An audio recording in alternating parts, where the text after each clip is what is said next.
goddess.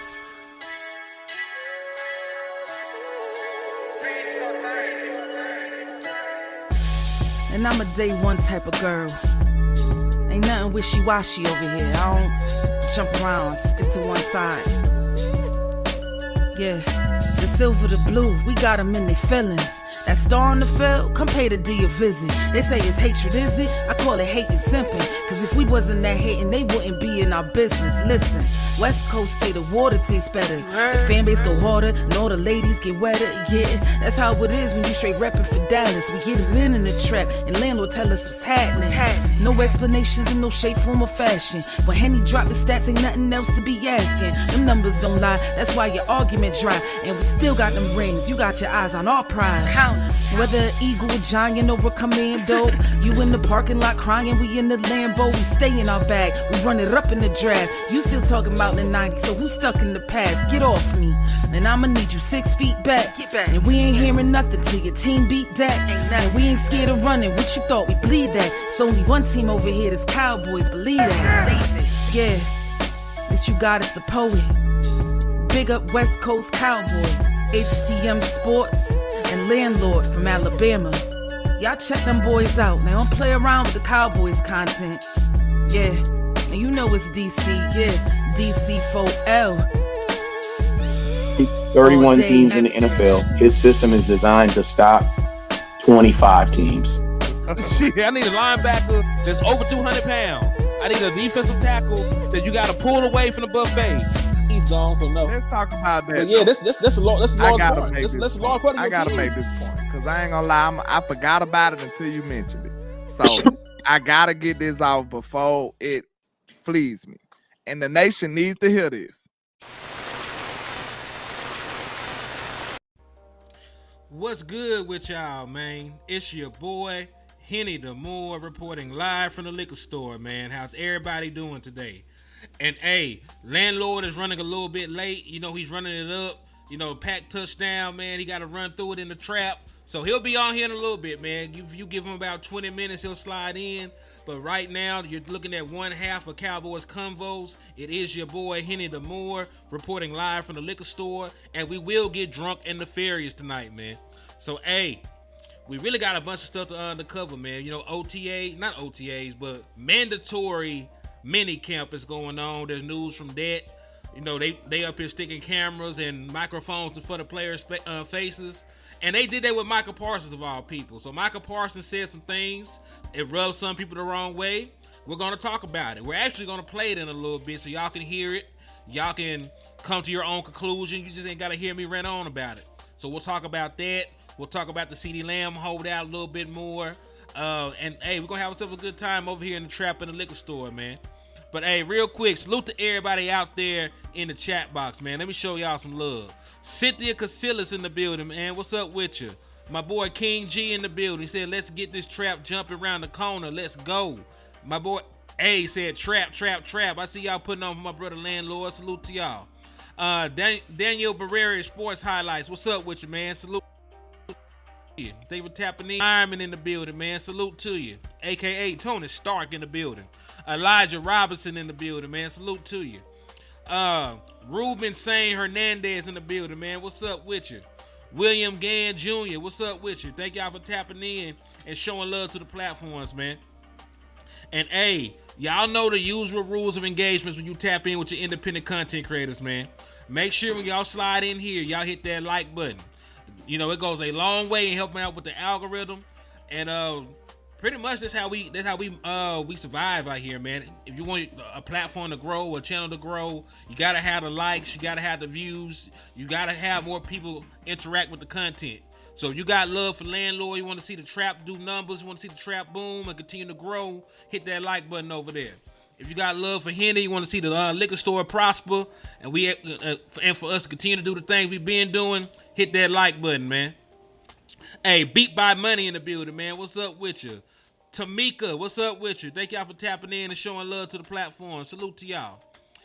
Also, after you hit that like button, man, make sure y'all spin right back around and hit that share button. Because listen, I know your mama, your auntie, your uncle, somebody done told you in your life that sharing was caring. Right? And in the liquor store, we believe in manifestation. We're trying to manifest that 6th championship for the Dallas Cowboys. So share the content 6 times. It could be with 6 different. It could be with 6 different family members. It could be with 6 different co-workers. It does not matter, man. Just share the content 6 times and help us manifest that 6th championship for the Dallas Cowboys, man. Yo, Eastside Harold, what's up with you, man? Thank you for tapping in and showing love to the platform. My boy, the Silver Slay in the building, man. He said, got love for the trap and the liquor store, my dudes. What's up with you? Eastside Harold, you know damn well you a Dallas Cowboys fan. Listen, Eastside Harold got a Dak Prescott tramp stamp. That man is a huge Dallas Cowboys fan, man. Don't let him come in here and play with y'all emotions like he a hater. That man don't ever be on no Houston Texans content creators vibes, man. That man be over here with us getting that Dallas Cowboys dope, man. So, hey, shout out to Eastside Harold, man. You are the biggest Dallas Cowboys fan and supporter that I know. So, salute to you, man. Salute to you. Yo, Lee, what's up with you? Marcus, what's up with you? King G said 6 different baby mamas. Yeah, man. You know Eastside Harold, man. Nah, it's not even undercover no more, man. He is out the closet. That man is strictly out the damn closet at this point, man. So, let's go ahead and jump into it. Let's start with the Micah Parsons. Yeah, let's start with the Micah Parsons talk, man. I'm going to let y'all hear it. I ain't going to be nobody to pass judgment or nothing like that, right? I'm going to let y'all decide what y'all feel about that. And then, of course, when Landlord slides in here, we'll ask him what he feeling. So let me go ahead and share the content with y'all. Hold on, Micah Parsons. There it go. Booyah. So there. All right. So I'm finna hit the play button. You'll be able to see it and hear it. So let me minimize this music. Let me hit the play button. These are the comments that Micah Parsons made that rubbed some people the wrong way, right? So let's see if y'all feel like what he said was appropriate or not. So here it goes.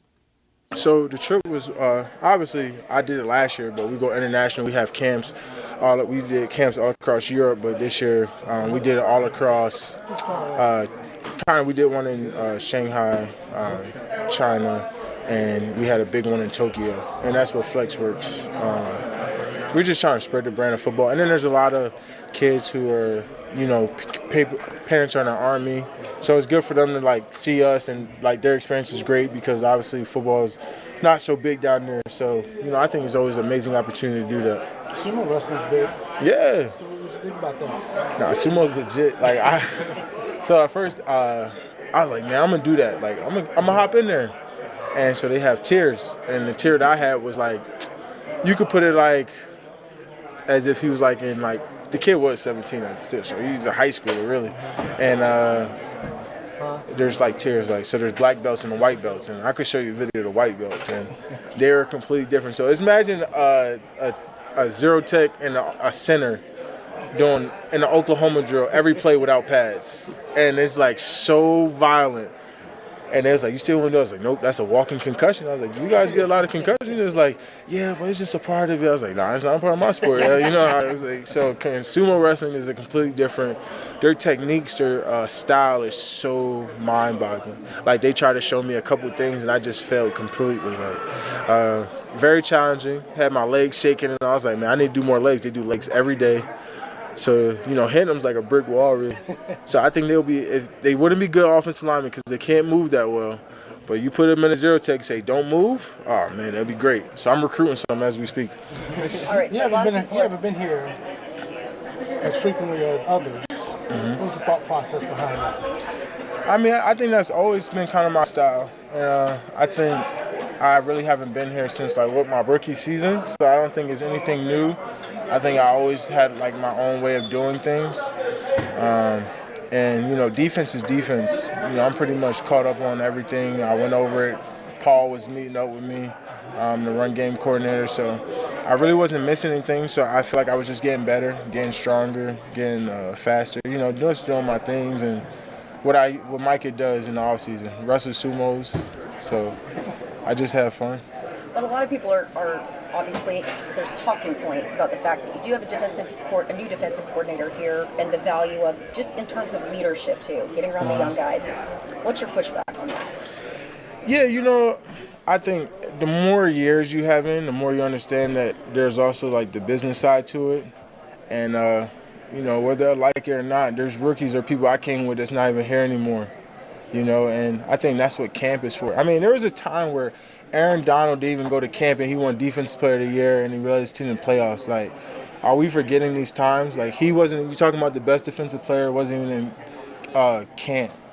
And we're in mini camp, or voluntary at that. So, camp would say something that's mandatory. So I'm just looking at a time for my body to heal. I'm an undersized rusher who gets banged up every year. So I'm just letting my body heal. I'm just trying to grow, strengthen, and really just get ready for the year. In the offseason, you had said, well, we're still in the offseason, you had talked about chemistry. There was some issues with chemistry. And then with you not being here as frequent, some would say, well, aren't you contradicting yourself when you talk about chemistry within this team?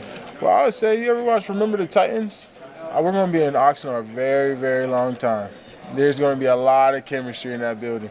And I think that's really the time where you see everything. Like, it's hard to really teach someone without pads or true contact or hand points. Like, it's just not realistic. We can't even touch each other. We're going to lose a draft pick or something like that. Like, it's outrageous. It's not even really I think right now it's just more technique. It's a lot of walkthroughs right now, nothing to anything. So for my position where I'm at, it's a lot of individual. And I could be doing a lot of individual by myself or with my trainer. Have you talked to any veterans about this is the way you should do it or not do it? Like, do you have mentors that you've sort of said, what should I be doing with my body? Like, where does this come from? Well, understanding the business side of it too. Your body, this is all I have. This is all I have to offer the Cowboys. Before you sign a contract, you go through a physical. Before you do anything, before you're even on a team, you got to go through a physical. Like, this is your this is your engine. Like, this is where all my equity lies. I have no equity outside of this to offer them. So at the end, you got to understand, availability is the best ability. And if I'm not available when it really matters because I'm banged up or my body's not healing properly or I didn't get all the rehab and treatment that I need to be successful, then, that's on me. It's not on them. They're just finding next me, so. Pushback. What if other teammates started to do that? I think some do. Some people still do. They still go to other trainings outside of this. They still do that. Like, it's a normality, really. I don't think one person just uses the team trainers and things like that. The building relationship part, how is that within the locker room and that kind of thing? Because when you talk about chemistry, you also think about that. I mean, you don't just build relationship in the locker room. I mean, me and Chauncey just went to Columbia together. Sam was there too. I mean, I don't think a locker room is the only way I build chemistry with my teammates. Now, you're talking about rookies. I mean, I come in here and I sit in a Cub tub and I talk to some of the rookies. Like, just because I'm actively not here at the designated time doesn't mean I don't come in. Micah, you talked about the business side with CD handling his business. You had him on your podcast and you guys talked about it. Just how do you kind of view his situation and everything? Oh, I mean, CD about to hit the brink truck. He about to get his, But I can't think of someone more deserving. You're talking about hand-in-hand. I think CD's, the best receiver in the league. If not, if you ever want to argue a top three, but in my eyes, seeing his mindset, how he comes every day, I think he deserves every penny. So I'm going to be super excited for him for whatever his contract lays out. But it's going to be a nice contract for sure. And if you were his agent, what would you pay him? More or less than Justin Jefferson? Oh, I mean, if I'm his agent, CD's getting about 36. But I'm not his agent. I don't think, numbers aside, I don't know obviously what goes on, what's the combative arguments on who or whatever it is that may be. But, I mean, if Jefferson said it, I think you could argue that CD's better, however you want to put it. But CD should be right there with him. So is the Brinks truck coming for you? I mean, one day, time will tell. I can't really put a timetable on mine. All I got to do is keep getting sacks, and, that stuff's going to handle itself. As players, do you guys kind of respect when a player is holding out to handle his business in the way that he is? Yeah, you understand that business aspect. Why would CD come over here and pull a hamstring or, God forbid anything just stupid happens and that ruins his equity in his body. That's his engine, But CD's out getting better. I got CD on everything. I know how hard he's training. He's super excited for this year. Just let the numbers handle numbers, and he'll be back. What about your conversations with Coach McCarthy this offseason? Having been here a little bit, how do you feel like your communication with him has been? Oh, me and Coach McCarthy are super well. We met for an hour or so just the other week. I think people don't understand how much more I think McCarthy's invested into me on becoming a leader and what he thinks I value the team and where we're headed. So I think me and McCarthy is really good, and I actually value our conversations and our relationship growing more as he's been here, and I think that's very powerful to me because, obviously I think he's kind of took on the challenge of when Dan left to kind of be that voice for me, and I really appreciate that. Does it disappoint you at all that the team hasn't done more this offseason? You mentioned on your podcast after the season ended about being all in and making all these big moves. Does that disappoint you at all? It doesn't disappoint me. If you kind of figure out how the money goes and how the contract goes, you kind of understand that business side. I think CD takes up the value of 2 or 3 players. You're talking about $30+ million a year. That's 2 or 3 guys. So if you do that, how can you afford to pay CD Lamb? And that goes on for other guys potentially. So I think the mindset I have is we have 7 All-Pros, or however the count may be. It might be more, it might be less. Or we got at least 3 guys that I know can be All-Pro. I think Ferguson could be an All-Pro guy. I think a lot of guys are gonna have breakout years. So. I think that plays a count to it too. Tyler Smith, I think he'll be a first-team All-Pro this year, and you got to think about him towards the future. So when you talk about all these guys, it just leads to say, hey, when are the other guys going to step up and be better for the team? In the old days, they would say you need to come to everything, right? All voluntary, whatever. Even though it was voluntary, You think that's changing with this generation of players? I don't think it's changing, but I think some people definitely get paid to be here, and I don't think people take that account either. Some people get paid a whole bunch of money to be here, and some don't, and I'm not one of them. So that chatter of the old school mentality, everybody should be there. Micah should be there outside the building. Does that bother you? People say that? People say things about the podcast, and I'm a president. How'd that look? People always got a perspective. Let people have a perspective. You guys have your perspective of how the team building, and I have my perspective of how it's building. You guys have perspectives of who we should sign. I have perspectives of who we should sign. Everyone's due to their own perspective, whether we like it or not. So, shout out to freedom of speech. You think you need a poker face a little bit more, especially during the draft? You think you need a poker face? Nah, I don't need a poker face. I like what we're doing. I would say that. I think. Just being out here today, I definitely think people are going to be very, surprised how good we really are.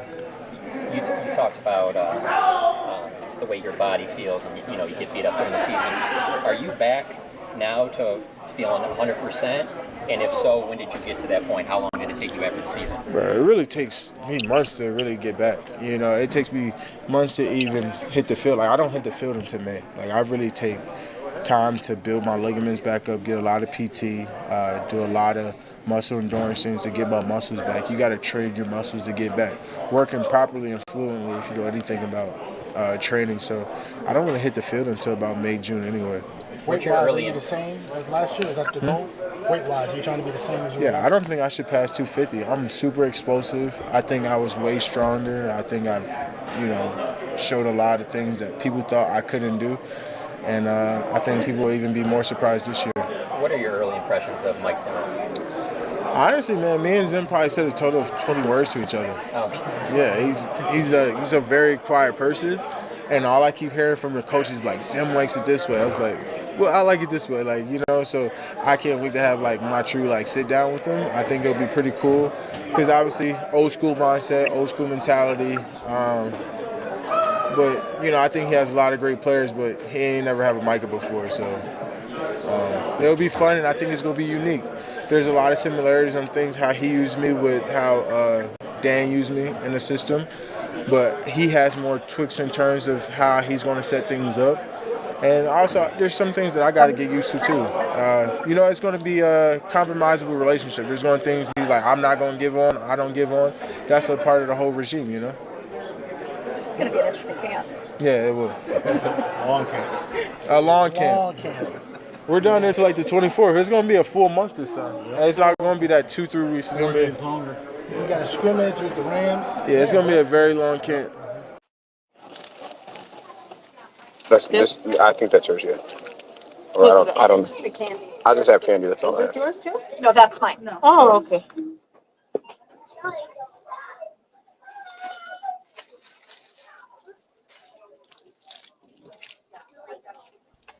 And West Coaster snuck through the back door on us, man. What's up with you, man?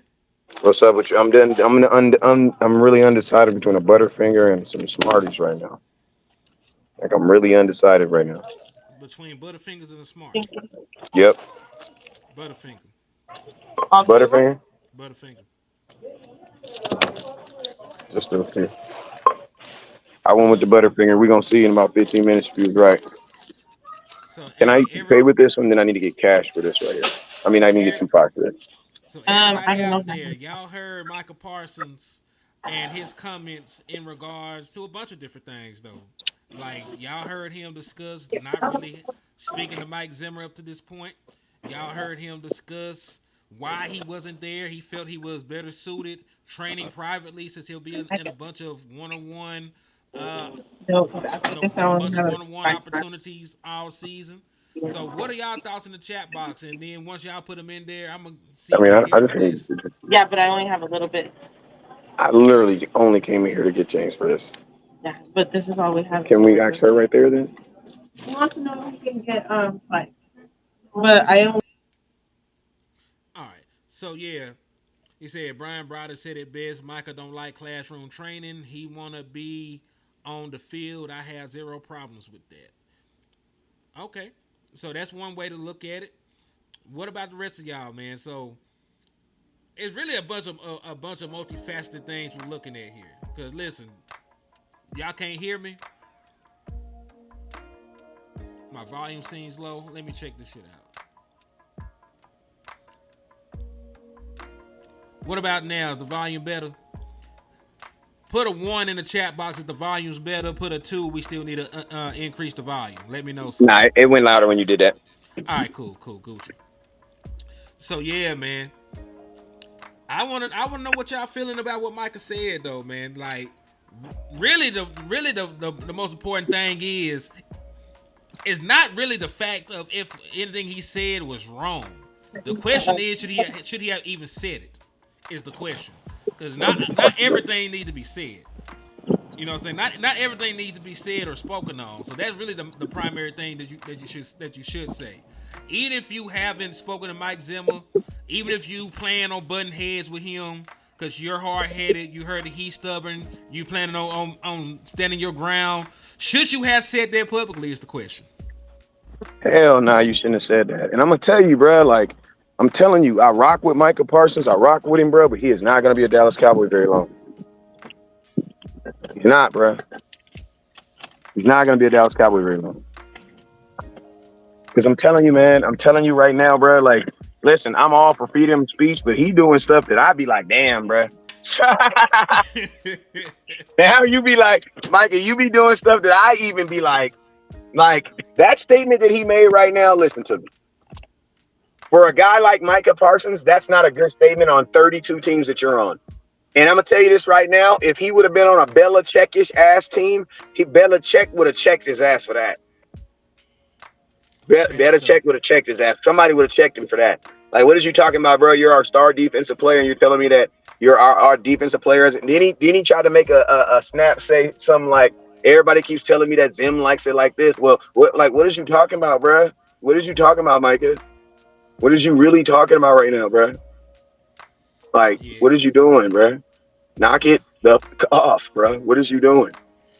Yeah, like, even if it's true, like some things don't like, even if it's true, shut up. If it's even true, you damn shit. Listen to me. If it's true, you really don't lie, motherfucker. Lie, nigga, lie. What did we say earlier today? Lie to me. Lie to me.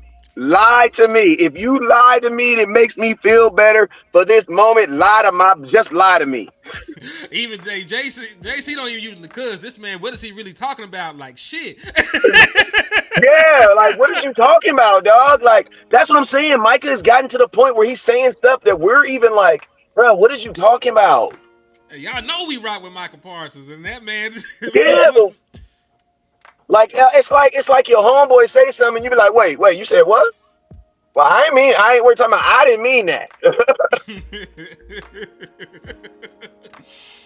Oh man. So let's just dissect everything he said. What did you? Let's start with he didn't come to voluntary workouts because he wanted to work out with his trainer because he felt it pretty much he said it was better for him to work out by himself than to come to the voluntary OTAs and stuff. What did you feel about that particular talking point? I'll say this: he's telling the truth. He's telling the truth. He is, because OTAs is about organized team activity. Mm-hmm. If he's getting individual specialized training on his skill set, so he is actually factually true in that statement. The individual training that Micah Parsons is getting is better than what the Cowboys are offering him. Right, because the Cowboys don't have. Listen to me. You got to think like this: Micah Parsons is probably paying some coach between $150 to $200,000 to coach him. Right? Mm-hmm. You want to know why? Because he makes he wants to make $40 million. Like the Dallas and this is a guy that's making like $200K off of Micah Parsons alone. Right? This guy probably got other guys that he trains too. This is a multi-millionaire that's training Micah Parsons. You know what I'm saying? The Dallas Cowboys have a guy. You know what I mean? Yeah, I was gonna say at the OTA that they're not even allowing the defensive backs to play the ball in the air. You know what I'm saying? Yeah, like, so it's not really like no challenge in that, man. It's probably what they got Micah Parsons doing is probably more difficult. Right, he's been on side quests with CJ Stroud. He out in Tokyo wrestling sumo wrestlers and shit, doing football camps. So like he's having a good time. He's training. He's staying in shape. But at the same time, it doesn't mean you have to say it. Yeah, and I'm gonna tell you what else. You know what else is not? You know what else is also not happening? Like. He's really like the only person that is being like talked about that's not going to training camp. There's a lot of dudes that are not going to training camp right now. And the reason being is because listen to me. Micah didn't say anything that was not true. I do not want you to believe he said he was not lying. He ain't lying. There are literally guys who are getting paid a whole lot of money to be at training camp, and then there are guys who are not. You know what I'm saying? You got to remember, Lamar Jackson. And that's a true statement. Statement. Lamar Jackson missed almost $1 million for not going to OTAs. It was in his $750,000. Yeah, so $250,000. But $250,000. But no, that's more than a quarter. That's a quarter's $250,000. He lost $750,000. I should have said $750,000 $1 million. Bro, you don't even lose. They don't even know a Nicky. They don't even have a cute name for that because you ain't supposed to lose that type of money. Right. Nigga, if somebody's offering you, even Lil Baby said on a song, he said, this is what Lil Baby said on the song. He said, $750 for the check, call the jet because I can't miss this check. That's what Lil Baby said. He said, I $750, I can't miss that check. Yeah, Landlord gonna be call in the here jet. soon. Yeah, Landlord gonna be in here soon. We had a show scheduled, and he just running a little bit behind on work. He'll be popping in here momentarily though, Nate Brown. But yeah, man, like you ain't Landlord got a real job. A real job. Like shit. Like when he come home tired and stuff, like in sweating. Oh, baby, take my shoes off. Like he got one of them where you got to ask your kids to take your shoes off. Undo my shoes, please. He got one of them jobs. He's a hard working man. Yes, bro. Like he forget to take his hard hat off when he get in the car job. Come in, walk in the house with his hard hat on, all to the left, looking like T.I. Oh man. But yeah, man, like. It's not like you said again. We'll keep saying it. Nobody is saying Micah Parsons said anything that was not truthful. It's just sometimes it's about having tact, right? Like just because you hate somebody guts, right, and you don't like them, if you have to work with them and maintain a peaceful work environment, sometimes it's not good to vocalize that because that can cause issues, right? Sometimes it's better not to say anything at all. Your mama told you ain't had nothing nice to say, don't say shit at all. And it's not like he said anything bad, but he said some things that make you raise your eyebrows. Like you're putting up And listen, Micah Parsons, when you say shit, they ask other people on your team about it. Like Dak Prescott got asked about you, man. Why Dak Prescott got to put out fires that you start? Facts. And you know what it's also about? It's about knowing the temperature of the room, bro. Mm-hmm. You're not talking to Cowboys reporters. You're talking to national reporters. So what you're going to be said is going to be reported on a national level. The national public don't want to hear that shit, bro. Like, listen to me. The NFL and listen to me, millionaires and broke folks. Broke folks have a problem with seeing millionaires get more money. And then broke folks also have, and hey, I am a broke folk. I'm a BF. I'm a broke folk. Mm-hmm. They have, and I don't have this problem because I know a lot of people that get money, and I got money, and I get money, and I love it for them. You know what I'm saying? But most broke folks have a problem seeing millionaires get money. And then most broke folks have a problem seeing millionaires not always doing what they were supposed to do to get that money. Like this, a millionaire will see a broke folk dude on his day off chilling with his kids and will have no problem with it. The millionaire ain't gonna say nothing to you. Oh, he off today. That's cool. Enjoy your life. He down there, he playing basketball. Enjoy your life. A broke folk will see a millionaire football player. You relaxing with your child. What the hell is you doing? You need to be on the football field. You need to be doing this. You need to be doing that. Well, bro, he already doing that. That's why he's in the position that we're not.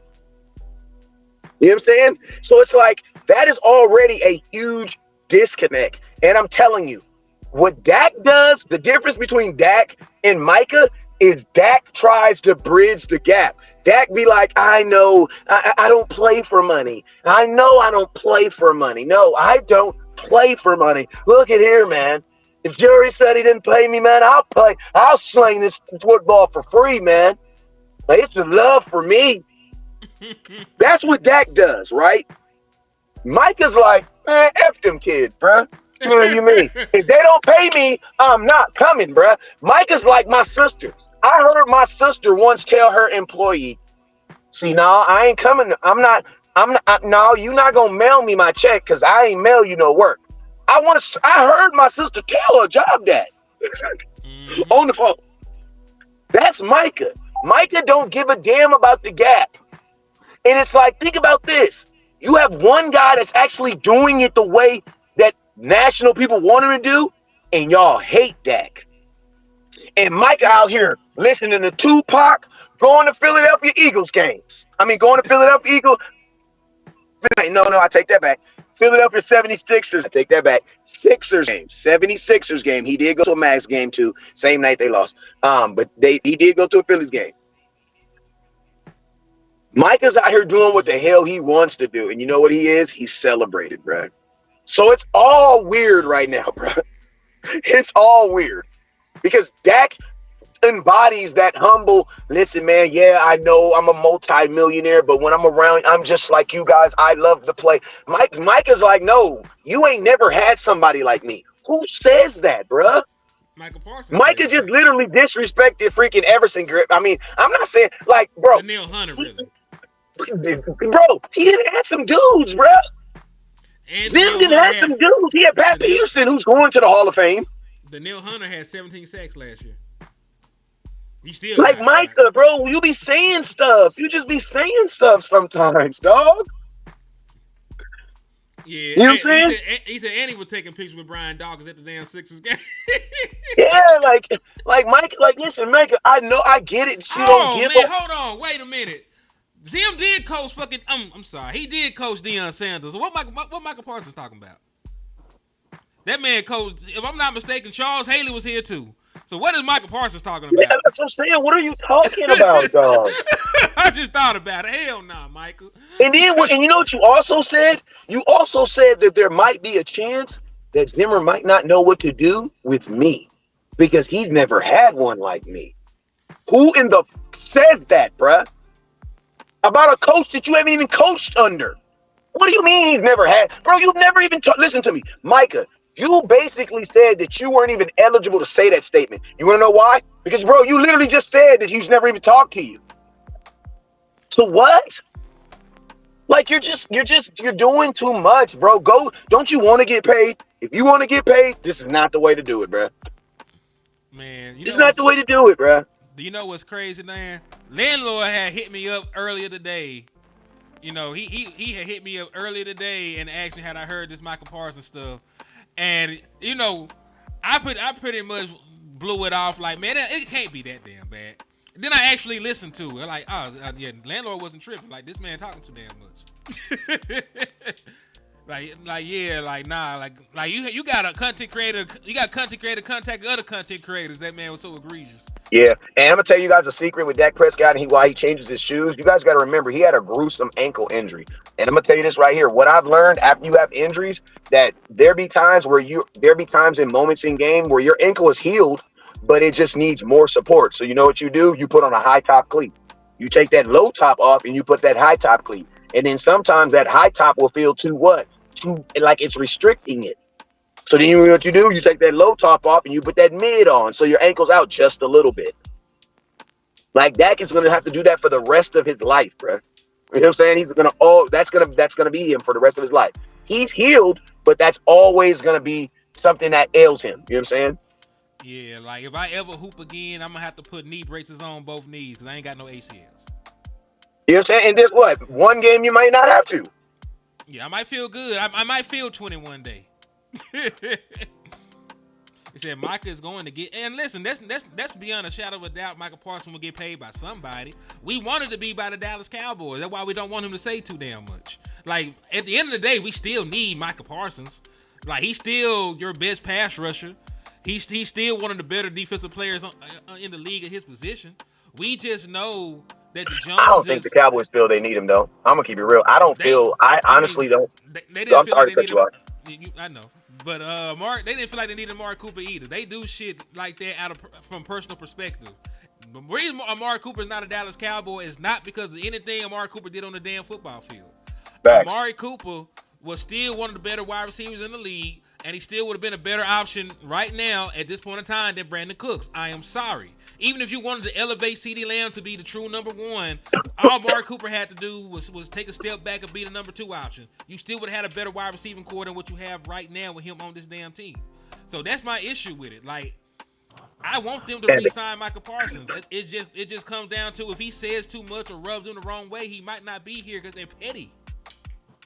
Hey, when was the last time the Cowboys moved contractually like they needed a player?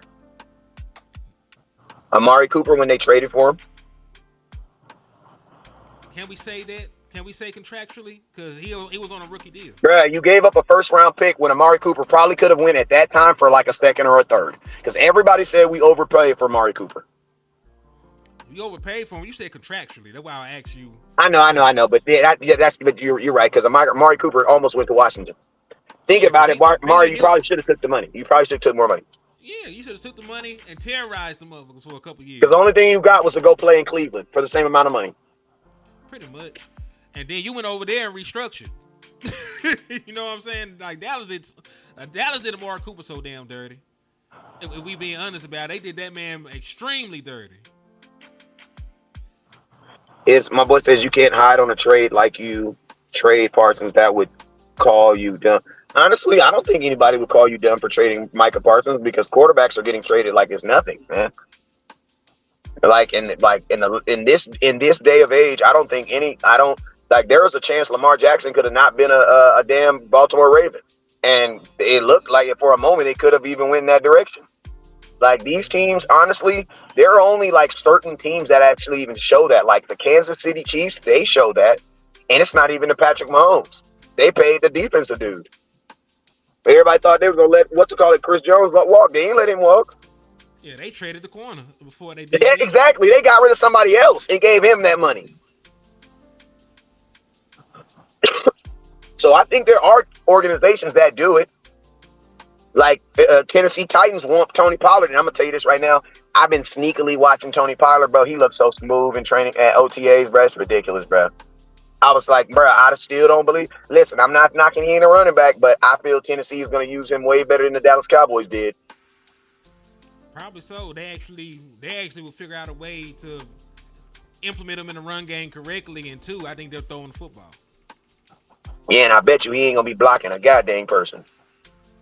No, and that's one thing I will say, man. Not every running back has to be a blocking running back, man. Alvin Kamara ain't don't block nobody. He's still been a Pro Bowl running back in the league for I don't know how long. I don't think Christian McCaffrey is one of the better blocking running backs in the league either. I think he does enough, but like he out there catching passes on third down most of the time. So you don't have to be a damn guard or tackle, as a running back when you're blocking. You just got to be serviceable and give me a receiving option. Unless your team is requiring you to do it, then there lies a problem.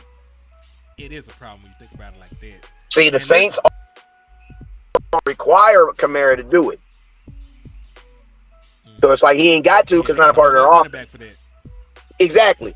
In Dallas, we were hoping that he could do that. And there lies the problem. People are like, yeah, running backs ain't got to block. Yeah, they don't got to block unless you need them to block. Yeah. And it is what it is, man. So, I wish Tony Pollard nothing but the best, though, man. And I feel in an alternate reality, if we had gave him an extension instead of franchise tagging him, what was stupid. Franchise tagging a man, guaranteeing $10 million off of a broken off of an injury. Off of an injury, I think we would have been happy. We would have been happy with Tony Pollard. You would have had a cheap cap hit last year. He would have been a 1,000-yard rusher, and he would have been on the uptick this year. And think about this. I go look on the little videos of Tony Pollard in Tennessee. All you see is Tennessee fans talking about how good the injury, how well he looks healed. I'm like, yeah. And guess what? He didn't look like that for us last year. And think about this. Tennessee's actually paying him less than what we paid him. So we paid a Tony Pollard coming off of an injury that didn't look as good as the Tony Pollard right now that's 100% healthy in the Tennessee Titans. Like, that's ridiculous. Mm-hmm. We paid him $10 million to get healthy to be the Tennessee Titans running back. Yeah. That's what we did. That's exactly what we did. And he said Dalvin Cook was somebody that didn't block nobody either. You're right. Like, there's a bunch of. But guess what? They had Madison. But think about this. Listen to me. We are not. You don't have to. You do. It's just like a guard dog. Like, listen to me. You can have a bunch of Frenchies until someone break into your house. You niggas ain't doing nothing. They're gonna do nothing. They're gonna go lick the burglar. You know what I'm saying? So yeah, like. Yeah, so it's like if Tony Pollard, the reason why we all knew that Zeke could pass block is because he does it. It's required in our offense to be able to do it. So it's like, if you're required in our offense to pass block from a running back position, you need to be a running back who can do that even better than serviceable, because you're going to be doing that. Bobby Ellis, good and well that 5'5" man ain't blocking nobody. No. I'm not even trying to be facetious, but Deuce Vaughn, think about it. If Deuce Vaughn is in protection, he might have to block Myles Garrett week 1. Like, come on now. He's not picking up no Myles Garrett, bro. He's not picking up no damn blitzing linebacker. He's not picking up no blitzing linebacker. Let's name all the players he could possibly block in the first couple of weeks. Myles Garrett, right? TJ Watt. We play the Eagles. Is he gonna block Carter? Hey, but think about this. He probably even he might get those dudes, but I know for a fact he gonna get a blitzing Raekwon Smith coming up the middle at some point. Man. No, I don't want Deuce Vaughn in the game if Zeke is on the field. No, I don't. Hit the like button, people, please. Yeah, if y'all in here, man, we got 247 people across all platforms. If you're in the liquor store, hit that like button. Well, really, we got more than that because I can't see West stuff. So everybody over there with West on the West Coast, hit that like button for my boy. If you're in the trap with Landlord, hit that like button for your boy. If you're in the liquor store getting drunk on the content with me, man, hit that like button for your boy, man. Appreciate y'all in advance. Yeah, I mean, it's the thing, bruh. You're paying Zeke $6 million to not be back on your team, and then you're paying him another $2 million to officially be on your team. That's $8 million you're putting in Zeke's pocket this year. You need to run Zeke like he's an $8 million player. Listen to me. You need to get all your money's worth out of Zeke. because you're paying him $6 million to be back on the team. Say you broke up with your girlfriend. She told you, I'll come back, but I need $6 million. Okay, you give her the $6 million. So here she come back. Bam, now she back, right? But you still got to get that $2 million that you paid because now. They done assassinated West Coast. He should be back momentarily, though. I don't know what happened to my boy. But yeah, man, like, I think Zeke, to continue his train of thought, I think Zeke will play a major part in the offense, especially in the red area, in the goal line area. I keep saying I think the man's going to have double-digit touchdowns because he's going to have all the opportunities in the world to score at the goal line. I think we'll still be explosive between the 20s. We still got Dak, CeeDee Lamb, Jake Ferguson, Brandon Cooks, and everybody else. But, so we'll move the ball between the 20s. Last year, we had some questions about our ability to score in the red zone earlier in the season. I don't think that would be an issue with Ezekiel Elliott on the team. There has never really been a year or a season where Ezekiel Elliott, had issues getting into the red zone. That's really his best skill is his nose for the end zone. So, hey, if you give Ezekiel Elliott 20 opportunities to get into the red zone, right? If he gets 20 red zone trips, I think that he could possibly score on really about 15 of them, we're being honest. He said the gas wedge blowing too strong and kick him out of the line. Oh, man. He said, Camo said, let's be honest, we're not running the rock. This is going to be my slight pushback. If we are successful at running the ball, they will keep running the ball. If we have issues like last year, Dak Prescott's going to be the MVP conversation again. He's going to be slanging that hoe. He's going to be slanging it. So it's really going to come down to the run scheme, how this offensive line gels, the running backs. If they're able to run the ball, they will. If they're not, Mike McCarthy's not going to force the issue. So our hopes is that the Dallas Cowboys will consistently be able to run the football. West Coast phone died. I hope not.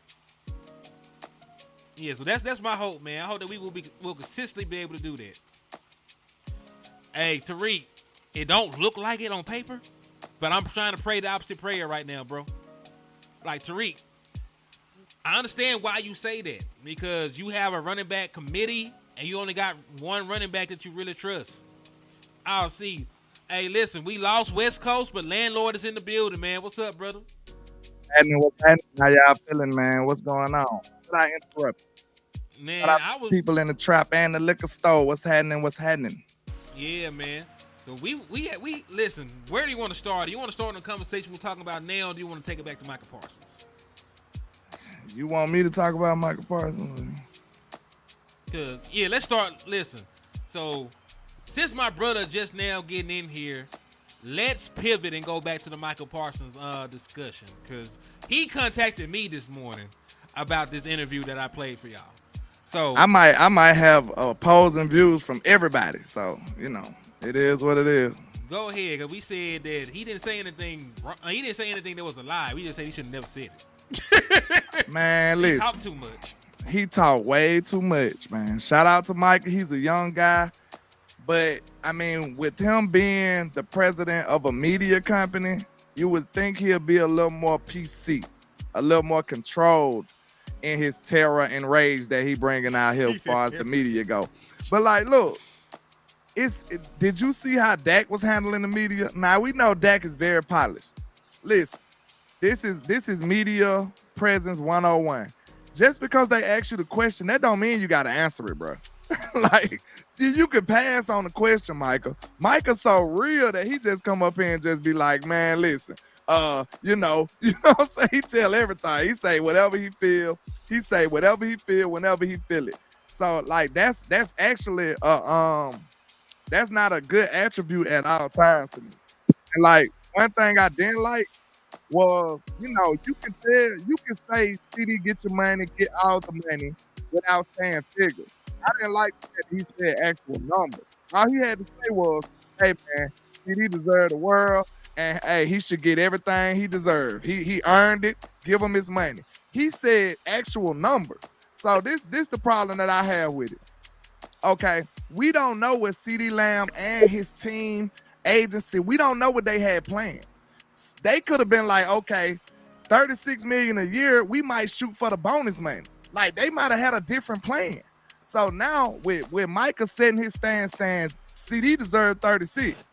If CD don't get that, now it's like CD ain't get paid enough. You see what I'm saying? Like, Micah can't say that he feel like CD got paid enough if he don't get 36, because that's what he said. He should have just said something general instead of saying figures. And most people smart enough, they more manipulative when it comes to the media. They would have just said, listen, I don't talk about a man's money. Hey, pass on the question. I hope he get what he deserved. That's all he had to say. But he said actual figures, man. I don't think that was smart by Michael. That's just my opinion. And nah, Camo, I ain't never heard Micah Parsons say anything about the Steelers. I don't think that he wants to play for the Steelers. I'm not sure why that's in the chat box, especially when the Steelers already got T.J. Watt. So they got T.J. Watt paying him, and you think they're going to turn around and give Micah Parsons almost $40 million. I just don't believe that. I just think that was very, very, what can you say? I think it was very amateurish. And you a media guy now. Like, you are the president of Bleacher Report. You know what I'm saying? You should be able to handle the media. This is what, year 3? No. Going on year 4? Yeah, going on year 4. You should be able to handle the media with more grace than that, bro. Like, you should never look. Dak don't even want to talk about his own money. Oh, he said they did mention the Steelers. When he mentioned the Steelers? Am I right or wrong, y'all? Dak don't even want to discuss his own money, bro. Let alone talking about somebody else's money. That's crazy to me. Like, I'm sorry, bro. I can't beat around the bush. Y'all know me. I can only do this content one kind of way, bro. And it must be the way that I can sleep peacefully at night. I can't lie to y'all. It's just something in me. Even if I wanted to lie, it just wouldn't work. It'll just come out. I'm sorry. That's just me. So like I gotta be honest with y'all. You sound like Micah now. You said you can't lie. We needed him to lie right then. I'm not getting paid to handle the media. I'm not getting paid to handle. I'm not media trained. I'm sure Micah probably got media classes and everything. Like, bro, how you fumble that? And like I said, everything, he didn't say nothing wrong. But at the same time, just like you said, he just shouldn't have mentioned that. He shouldn't have went there. He just shouldn't have went there, man. I forget to interview Micah mentioned Steelers. Micah from Pittsburgh. Yeah. He from that area, yeah. Because Trip, he said Wes got his Wi-Fi stuck right now. Man, I ain't gonna lie, y'all. Y'all just don't know what I just went through to get here. Like, I just got off work at 7, and now I just drove through a monsoon. And it's pouring down crazy. Like, it's the biggest, darkest cloud ever hanging over my neighborhood right now. like I had to drive like this. I'm up here getting scared seeing all this stuff going on. Like, it's terrible out there. I had to just follow the yellow lines. You know what I'm saying? You know when it gets so bad, you can't even see. You just gotta use the yellow lines as a guide. Like, I know I can't go no further than this right here. Like, I couldn't even really see. So it's real ugly out there. Man, I'm glad you made it in safe though, my boy. Yeah, I had to. Even though you're the most diabolical, don't do demonic, that. It's too much thunder and lightning going on for you to be talking like that. You summoned it. Boom. That man presence brought the end of the world. I'm electrifying, man. That's all that means. Electrifying. That's all that means. Oh man. So what about your comments? What about his comments about it was more beneficial for him to train by himself than to go to voluntary workouts? Man, I promise y'all, I don't feel a way about Michael, but I didn't like many things he said. I'm just being honest, bro. I really didn't. Listen, I really didn't. He didn't lie because he been putting in work. The guy he been working with got him being an All-Pro. At the same time, I get it, bro. At the same time, you didn't have to say it. You see what I'm saying? Like, listen, look, it's just like having a eyesore in the room. This girl might be hideous. You ain't gotta tell her. You know what I'm saying? You just be like, you know what I'm saying? Whenever the question come up, you just breeze over it. You know what I'm saying? You change the subject. You don't have to tell her she's hideous. She could just be there and be peaceful and be hideous. Like, leave her alone. Don't bother her. You don't have to mention the elephant in the room every time. My boy said, sorry I'm late, gent. Slapped up 104 Eagles fans before checking in, though. That's love right there. Doing the Lord's work. That's just like when people got ugly babies. You don't ever tell them they baby. You ain't gotta tell them the baby ugly. He's like, you know what I'm saying? It's like, oh, look at it. You ain't gotta say at nothing. it. Look at him. Hen is terrible. It's not an it. Oh, It's so a baby. cute. Like, listen, you gotta say it because people get offended. They all bald. So Look, you don't know if it's a boy or a girl if it's too damn young. So you just say, oh, he, she, like, oh, they. You just say they that's cute. a nice baby. That's a is, nice baby. But you still didn't give it an identity. You said that.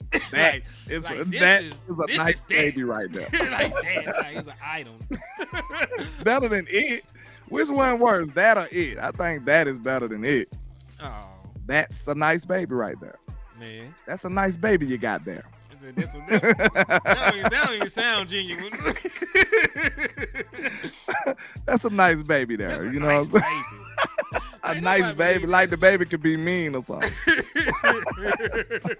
Look, I asked a really, really nice person because I am slightly nefarious in my comedy, like not my life. You know what I'm saying? Sometimes I got a little dark humor side. Like, okay, listen. I asked a very nice person. I'm like, so are there ugly babies? And they didn't want to answer that question at all. They was like, I mean, they just beating around the bush forever. Like, are there ugly babies or not? Yay or nay? Tell the truth. He said, that baby, you know exactly what I'm talking about. That baby got some nice shoes. Y'all seen it. Y'all seen the special. You know what I'm saying? You just got to hold them down and demand the truth after a while. You got to demand the truth. Some people don't want to tell the truth, and sometimes the truth is not nice. But Micah Parsons has no problem telling you the truth. We warned y'all that. We said this his rookie year. On my life, I could probably pull up stuff from his rookie year that we was like, man, Micah gonna be a problem, y'all. He's a boisterous guy. He's always gonna say what's on his mind. That's just how he gonna operate. And didn't that hold true all the way from then to now? Yeah.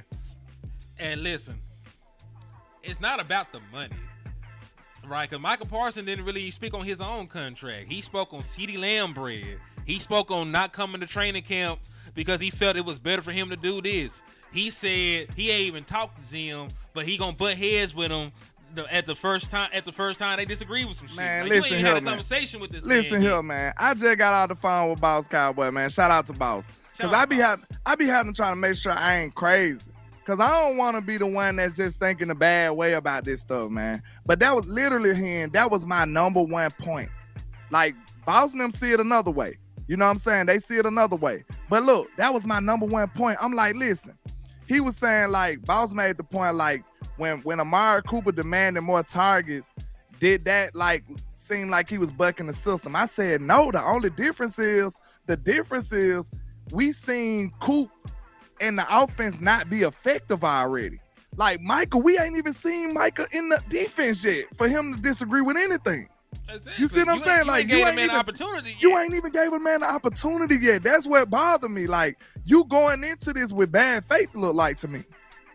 That's just my opinion, I heard man. You like it this that's way, just my opinion. I like it this way. Like, you didn't have to say nothing. That is your boss, sir. He's your superior. Like, that's just how it works. He being messy, but what does Zim do to him?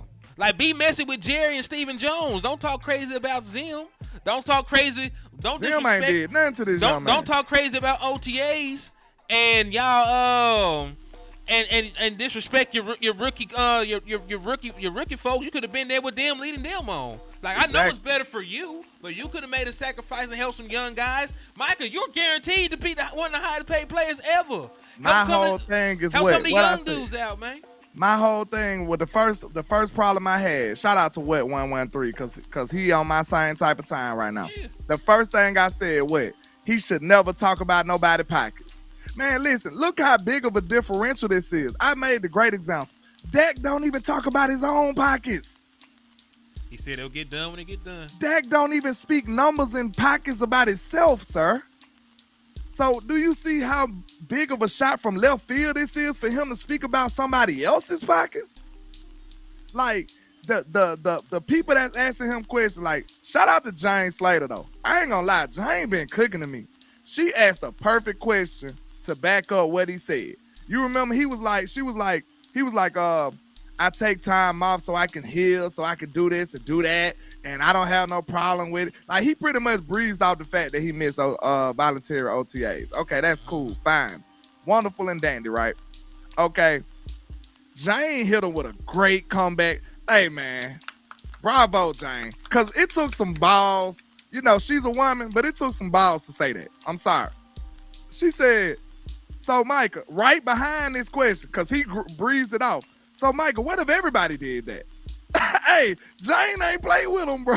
Jane did not play with him, man. I promise you. Jane said, so okay, you got time. You took time off the hill and all this stuff. Jane said, so what if everybody did that? Jane ain't play with him, bro. Hey, that was a great, excellent question to me. That was an excellent question. So, this is what I'm saying.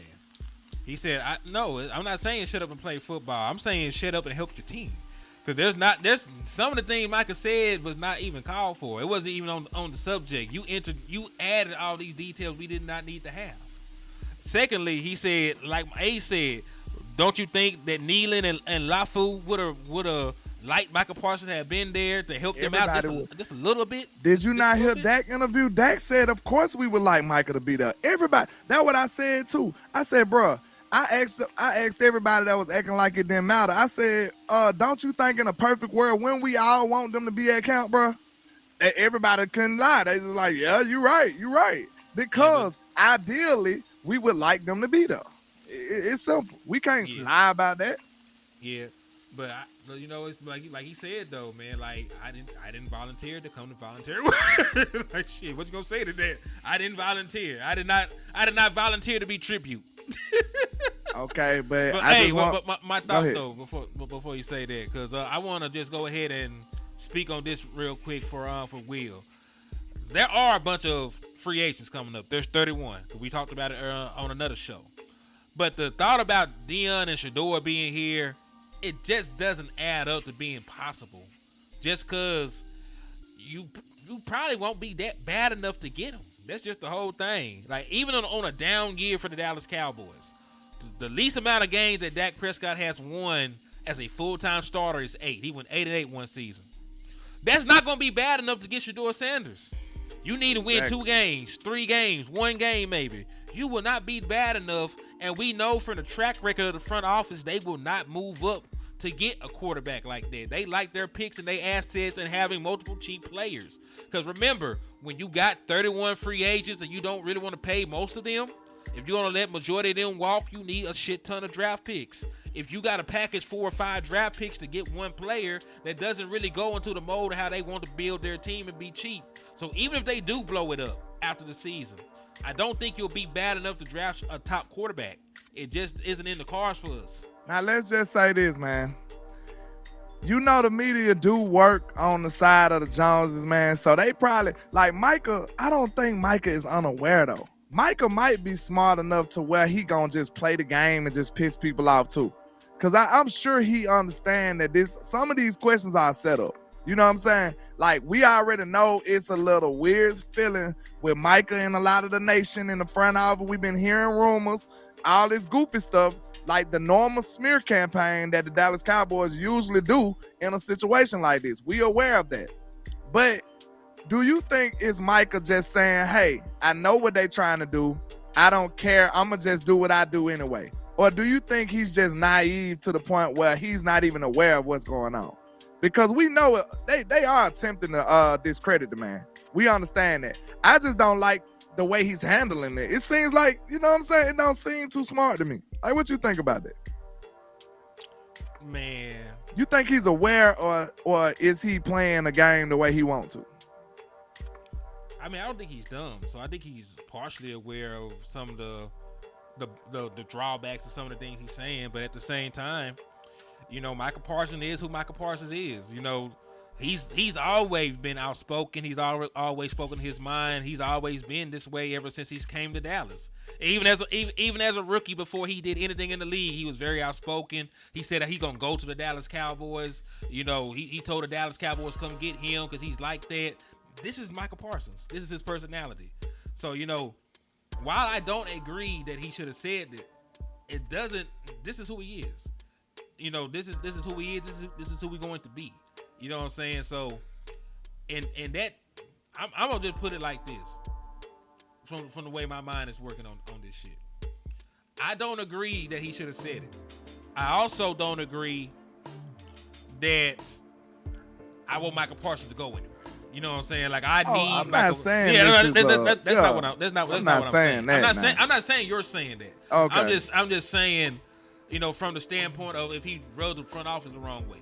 You know what I'm saying? Because that's one of the reasons why Amari Cooper got up out of here. This is not an unforgivable offense. This is just like a chill out, Michael. You know what I'm saying? Like relax, like calmate. That's all we saying. Just relax a little bit. I'm not saying that we believe that. I'm saying no. Jared Jones. Because listen, I didn't think what Amari Cooper did was enough to get him off the damn team. That was just Jones being Jones. Like that was goofy. Yeah. So you know, I'm just trying to see. You know, check the temperature of the front office. They do wild, stupid shit like that. They do. And a lot of the stuff that we do kind of allow them to get away with it, too. So we do got to be careful. I just want to be fair about this, man. I want to be honest as well. I don't want to sit up here and feel like I'm pandering to nobody or lying for nobody or taking up for nobody. That's not what I do. I represent the Dallas Cowboys, like the team. That's who I want to represent. That's who I bang for. It's the team. Now, when it comes to individual players, we wish them well. You know what I'm saying? We do. But if it's clashing with the team, Landlord gonna go with the team. I'm sorry. That's just how I am. I'm a Cowboy fan. I'm not an individual player fan. He said, Landlord, who trained with Micah Parsons his rookie year? DeMarcus Ware. You don't think he told him how dirty the Joneses play when it comes to new contracts? Hey, all that's weird. Like, you're right. But think about this, Tariq. This is my mindset. You are absolutely correct. The environment that the Joneses have built here is just all the way wrong and nefarious. I understand that. But I'm just sitting back like I said before, who are the winners and who are the losers in this equation? The team and the fans still the losers. I'm worried about us. I'm worried about Sunday. Like, listen, whether Micah get his money or not, if we go out there and get our heads beat in, are you going to care about his money at that point? I don't think anybody will. You're going to be like, man, why we ain't winning? That's what's important to us. I'm talking about the longevity and the well-being of this team. That's what I'm talking about. That one player does not significantly change or shift that. You know what I'm saying? Like, if Michael was gone, okay, we'll lose some sacks and maybe some leadership. You know what I'm saying? Like, it's still a team. It's still what? How many other people? 52 other players on this team. So one player just can't be taking over everything when it comes to me. Like, some people might value those players that much to the point where it's like, oh, you doing Micah like this or you doing Dak like this? I'm like, listen, man, it's 52 other people on this team. A team is a team. We need everybody to make this thing work. So I love the fact, like Mike McCarthy said, we ain't taking roll today. He's sick of hearing about one player when he still got 52. Wait, he got 93 other players in count, and y'all keep talking about one player. Like that's really undermining the whole idea of a team. And I'm finna put a poll up, man, on my YouTube page. Should Micah have said what he said?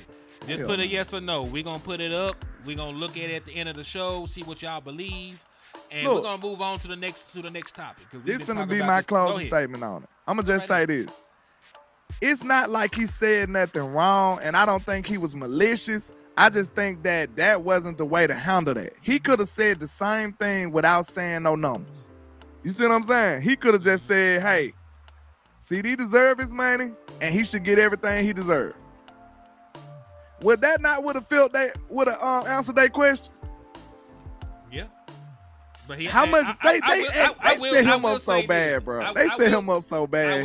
I will say this for Micah Parsons. After he said the number, he said, well, you know, I'm really not an agent. You know, I don't really know the specifics or anything like that. But, you know, I want CD Lamb to get the world. So why you saying numbers if you know agent? I would never say no. He walked it back after. Yeah, okay. What I'm saying. Like, he let so he knew he put his foot in his mouth, so to speak. He walked it back a little bit. He walked it back a little bit. So speaking of CeeDee Lamb, that's who actually I'm finna pivot to, man. My boy Danny Savage got a very good point.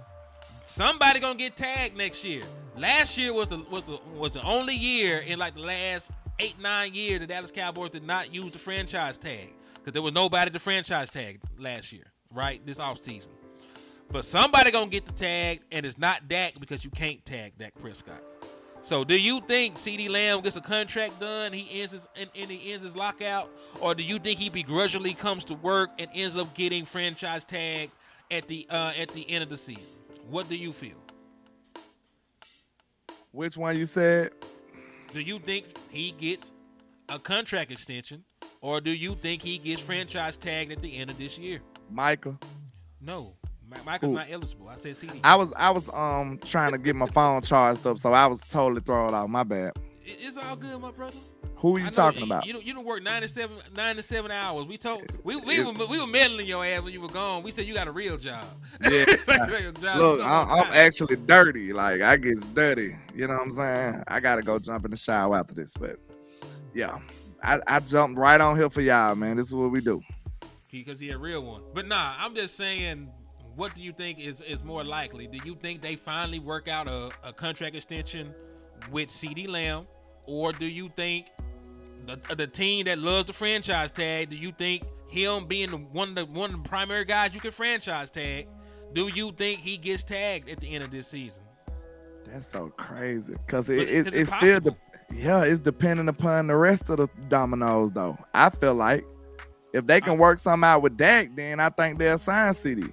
But if they can't work now out with Dak, they might have to franchise tag CeeDee. That's their only move. Yep.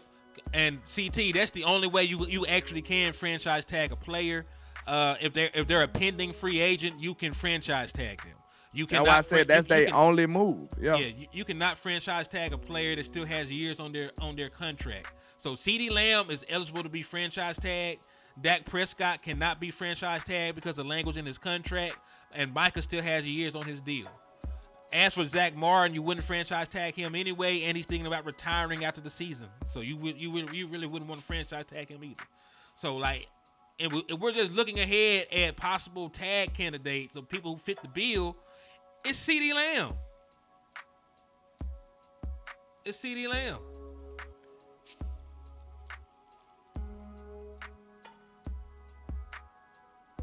True. She said she got a bone to pick with me. What I done did?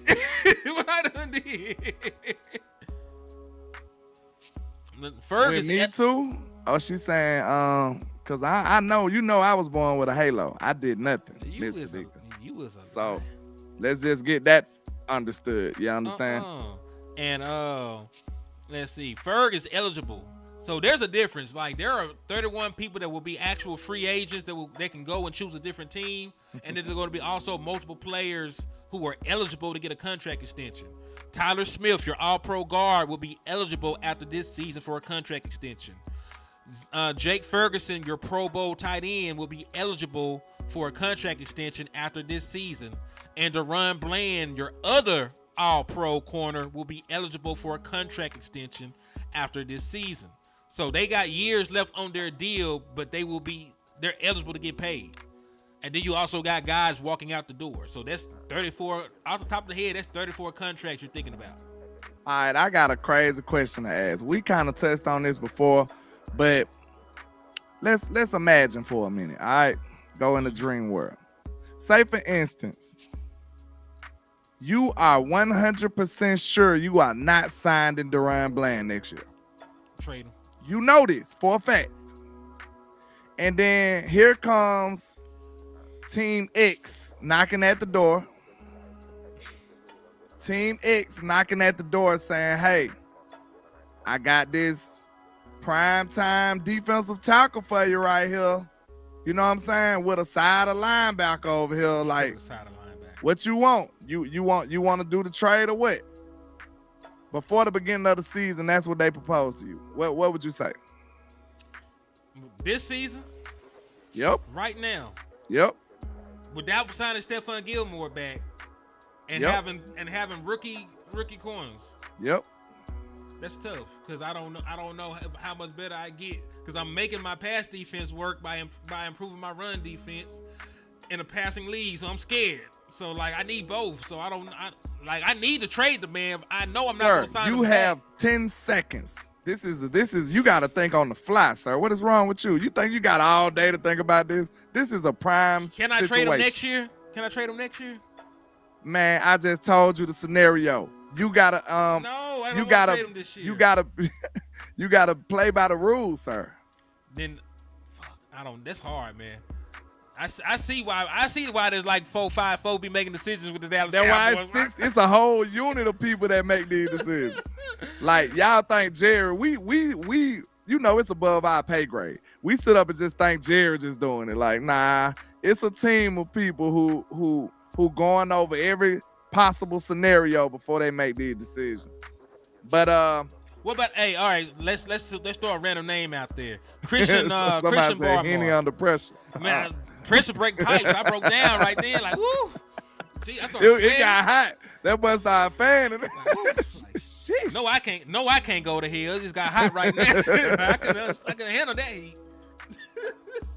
Okay, so most people, I wouldn't even know what I'd do, honestly. So I ain't mad at you. Like, how you gonna throw that out there? You ain't got no answers for me. You have time to think of the question. It would have to be a yes. Because think about this. Most teams have how many all-pro cornerbacks? Think about that. The Chiefs had 2 when they won. Most teams. The exception can't make the rule here. You know how this goes. Can we look at the top? Can you answer my question first? No. Because I'm trying to elaborate. Can you answer my question? Can you let me elaborate? Go ahead. Can we look at the top 10 cornerback duos first before we say that? Go ahead. All right, so let's look at the top 10 cornerback duos first and see what these other teams got. And then guess what? You can draft a cornerback first round next year. Ta-da! Don't you want a wide receiver? Because you got 31. I've been wanting a wide receiver for 6 years. It's not happening. Okay. You want 34 free agents. It's not happening, here. It said, I gotta be realistic. Just think it was a deuce. Man, listen, I didn't do anything to Deuce fun. I didn't do anything to your Deuce. I ain't gonna lie. I like how Mr. Dicker bang for Deuce, though. I like that. That's what's up. I wish somebody bang for me like that. That's all I'm saying. Mr. Dicker is representing. Everybody needs somebody, man. Yeah, Mr. Dicker representing. But the jokes are too easy, Mr. Dicker. I'm sorry. It must happen. I don't know. At this point, they're layups. It's too easy, Mr. Dicker. I'm sorry. Forgive me.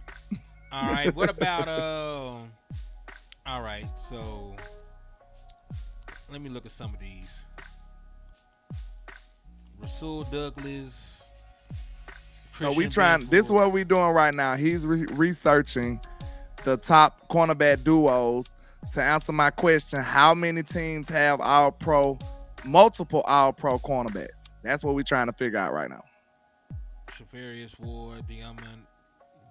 Ooh, that boy mama did him no favors. Diamondor, Lenore, Reek Woolen, Devin Witherspoon. That's a good tandem. Can you share with us, sir, instead of whispering? What's going on over there?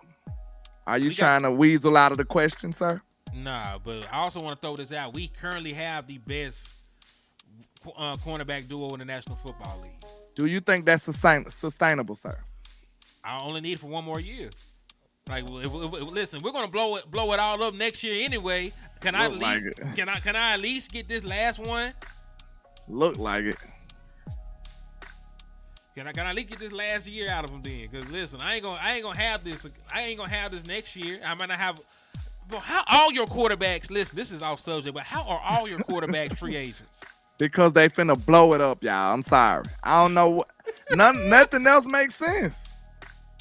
Call me crazy. I don't want to be a panic guy. I don't want to be a doomsday prepper, but I'm telling you right now that all signs point to this is going to be some big changes next year.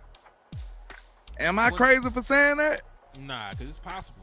If it's possible, we got to talk about it. Like I said, if I was a team that was trying to reset everything, I would be in this position that the Cowboys in. I'm going to just say that. Or very close to where they in. That's all I'm going to say. Like, and there's no way I can beat around this. I just got to say the truth. Todd They said told you to plead plead the fifth. 1, 2, 3, 4, 5th. Plead the this 5th one. next time here. But this is what I'm saying. The Dallas Cowboys, even though they ain't gonna have any players, they can get all new players because they got $40 million in cap space as of right now for next season. So theoretically, they can blow it up, get a whole bunch of cheap dudes that they really love, and we can be mediocre in peace. True. But look, to my point, all I'm saying is 2 all-pro cornerbacks, sir, that's a luxury that we can't afford in the NFL these days. You can pay for it. That's You what they can told pay you about for wide it. receiver, isn't it, Landlord? No, listen, you can pay for it, but it's other things that you might have to distribute that money to, sir. I'm sorry to tell you that. But look, I ain't talking about all pro receivers. I'm not talking about all pro receivers. I'm talking about all pro receiver and a draft pick. That's all I was saying. You can do that. Don't do that. You can do that for the rookie contract. You can you can draft another CD Lamb or somebody similar in the draft. Boom. You got 2 for a limited time only. You know what I'm saying? He gonna tear up the league, but it's sustainable if you do it in that way. It is sustainable. Why not just give DeRon Bland a contract right when he's eligible? Why not give him a contract and stagger it? Because you ain't finna pay for that. You ain't finna pay for both of them. You got other stuff you need to fix too. You just said everybody's a free agent here. Do you think we got, listen, the whole 53-man roster is a free agent, but you think we got the luxury to pay 2 all-pro corners, sir? Yes. Think about that. Yes, because we don't, man. We don't. We got the luxury. No, we don't. Listen, everybody else paid for everything they want. We ain't everybody else, sir. Guess what? We ain't. I need you to stop giving Jerry Jones and them an out. Cause I'm sick of this shit. You know I'm not signed with Dollar Bill now. I'm sick of it. But listen to this though. Is that not logical though? I am being logical. You got 157 free agents on this team. Some luxuries you just ain't gonna be able to have. But is it a luxury in a passing league? Is 2 good corners a luxury? Because you don't have 2 good corners, sir. You have 2 great corners if they all pro. I cannot go from a great corner to a bad corner. Bro, we've been playing with Anthony Brown in a great corner forever, and our defense was decent, and it did not work. Our pass defense didn't work. Trey got 11 interceptions. He got 11 interceptions. What did Anthony Brown do but get tore up on the other side? And that's why we were vulnerable in a bunch of different games. But did we lose a lot of games because of that? Yes. No, we did not here. We lost because we couldn't run the ball. We couldn't stop the run. What about the Oakland game? Man, you gonna call one game. What about the Oakland game? The exception don't make the rules, sir. You can't call out one game. Man, we ain't been able to stop the run. We ain't been able to stop the run for 10 years. You know that wasn't the reason we lost. It don't matter. It don't matter. Hold on. He said, he said Anthony Brown lost his hella games. He said, nah. Wait a minute. Anthony Brown got cooked. What about the Green Bay game?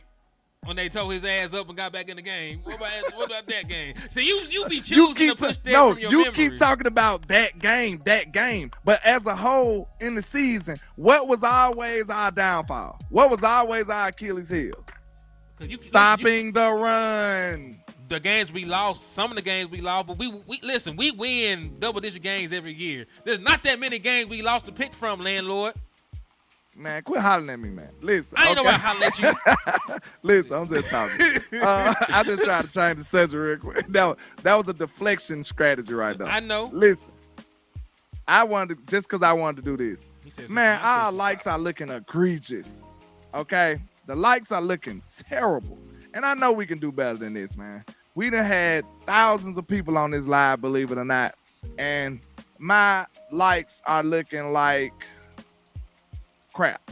33. So listen, maybe some people don't know how to do it. I know this is a new format. Let's go over it for both channels and we can get this done. We got to do better than this, okay? I believe in y'all, okay? You hold down the screen and boom, the like button comes up. You hit that button. That's one way you can do it. Hit the 3 dots in the right corner. Bam, like button come up. Please hit the like button so we can pump this out in the algorithm. The algorithm be trying to take us off our rhythm. And we don't want to behave like eagles and haters, right? So we got to have y'all help. We got to get this done. Make sure y'all hit that like and share for the squad. It will not charge a card. Make sure y'all support Landlord and HTM Sports, okay? Appreciate y'all. Indeed. Said Law said YouTube got to work on the new system. It's messing everyone likes up. Yeah, they definitely got to fix some things, man. Cause you know it's new what they doing, but you know, I like it for what it do. You know, for what it do, I like it a lot. Okay, but look, let's back to that conversation. Because we tried to did back lose. out of? You was losing here. I bailed you out. Okay, listen. You had lost and then you was losing here and I bailed you out. You know good and gosh darn well that cornerback has not been our Achilles heel. Defensive tackle and stopping the run has been the Dallas Cowboys' Achilles heel for the last 10 years, bro. Come on now. So let me ask Come you on now. You know that. You cannot dance around it. So let me ask you this. Did Aaron Rodgers in the playoff game in 2016, were they running the ball? You gonna go way back to 2016? I'm bringing up everything. I'm talking about all the losses. You trying to win. Look, but you saying one game. You saying one or two games a year. I done named like 4 or 5 games at this point. One or two games a year. One or two games a year. We only lose 1 or 2 games a year, Landlord. We lose about 5 games a year. You up here talking about only picking D's. There ain't that many damn games that we lose, bro. That's fair. I give you that. That's fair. We're a damn good team, regardless of what people say. Honestly, it's about 50-50. Right. Half the time we lose because of the run. Half the time we lose because of the other corner. I might be able to compromise with that. Let's compromise with that. But look, tell the truth though. League wide, if everybody just stood back and said, "Why do the Cowboys lose games?" You know more people. Okay, that's what we'll do. We gonna do a poll on that. I think that'll be a good poll. What was the reason? Most of the time, was the reason we lost games. You know what I'm saying? Because we know it was the run for a lot of the times, but Anthony Brown did get us hurt a lot of times too. And listen, this last game was Stephon Gilmore injury not the reason that folks was running wide open. That's that what last I'm saying. game was the passing game. I might give you that one. And it was on the ground too, though. That's the bad. Like it's both. They just cooked our ass. Like they couldn't do anything. They just cooked us, bro. Listen, nobody's denying that we can't stop the run. I'm scared of every running back we play. I'm horrified of them. Like, man, we just was getting smoked, bro. Like last year, it was both. Last year was both. Yeah, like we just couldn't play good defense all the time. That's sad business if we can't stop the run or stop the pass. Like, what are you doing? We might as well just let them practice alone or something. What's going on? Yeah, so Landlord, you are not wrong. Like, we lose games for us not stopping the run. There's been plenty of playoff games I can think of. I'm just saying, like, dog, like we can't just be giving these corners on the opposite side of Trayvon Diggs all these passes, dog. True. Anthony Brown got towed up plenty of times, and we lost games because of that. Matter of fact, Boss Man Fat, when he was, man, we lost that Jacksonville Jaguars game. That man got lit up. So I'm just saying, like, we still gotta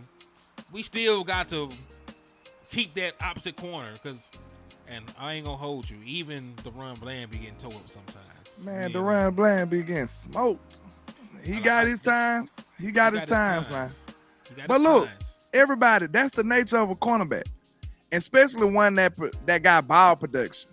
Pause. That sound like it need a pause. Go ahead. Yeah, listen. We had unlimited no ditties, and you used them all up somehow with that. I used them up. Wow. We had unlimited no ditties. Nah, we need to put the Grand Theft Auto cheat code back in. Up, down, right, down, left, X, X, Y. What is it? I don't know. Y'all know what I mean. We put the cheat code in. We got unlimited no ditties and pauses. All right, so don't do that. Don't do us like that. They said that Boss Man Fat was getting baptized by Hollywood Brown and KC. Man, look, y'all want to be honest? Are we gonna be honest? Y'all gonna be mad at me when I tell the truth? Let me know before I go on. I don't ever be mad. Can y'all handle the truth, or y'all? What y'all want to do? I be meddling you. I don't be caring. I peep this out. All right. DaRon Bland was getting his ass smoked against Washington. He was. DaRon Bland was getting his ass smoked against Seattle.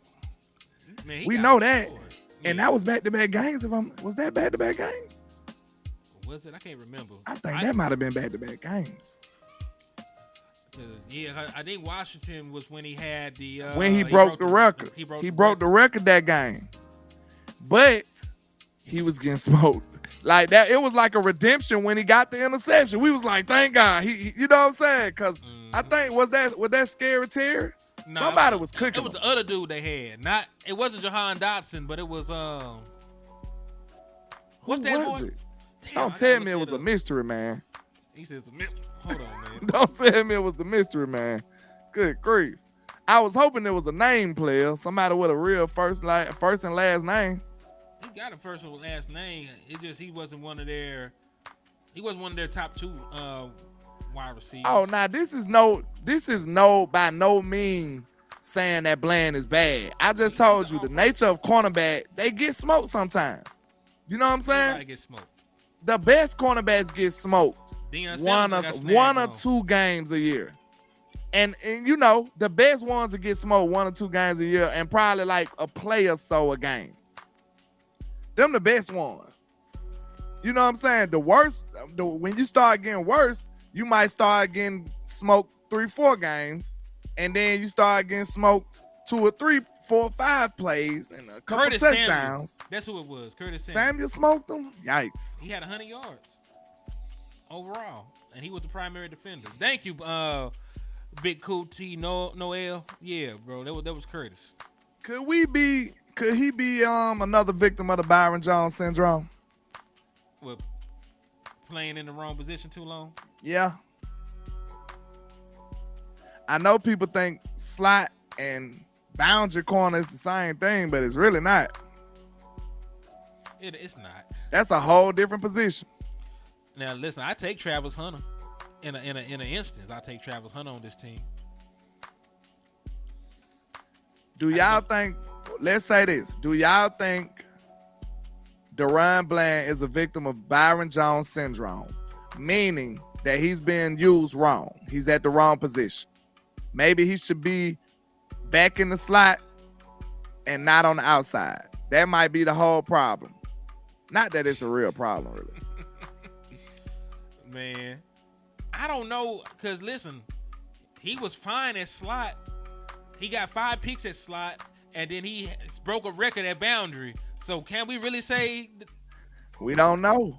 But look, to be real, I think can we be honest about it? Because I think once they crack that code, they start picking on Bland low key.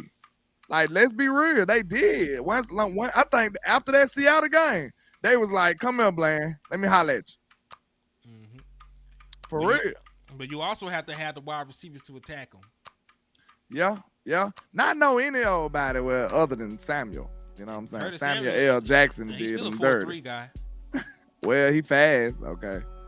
But not know any old body other than Samuel L.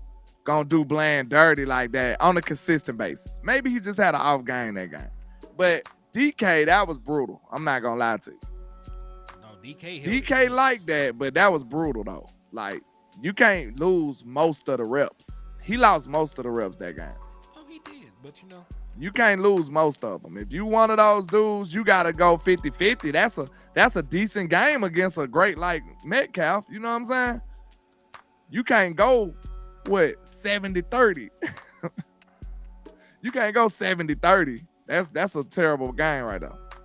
Yeah, that's true. Unless the 70% you gave up were like dump off passes.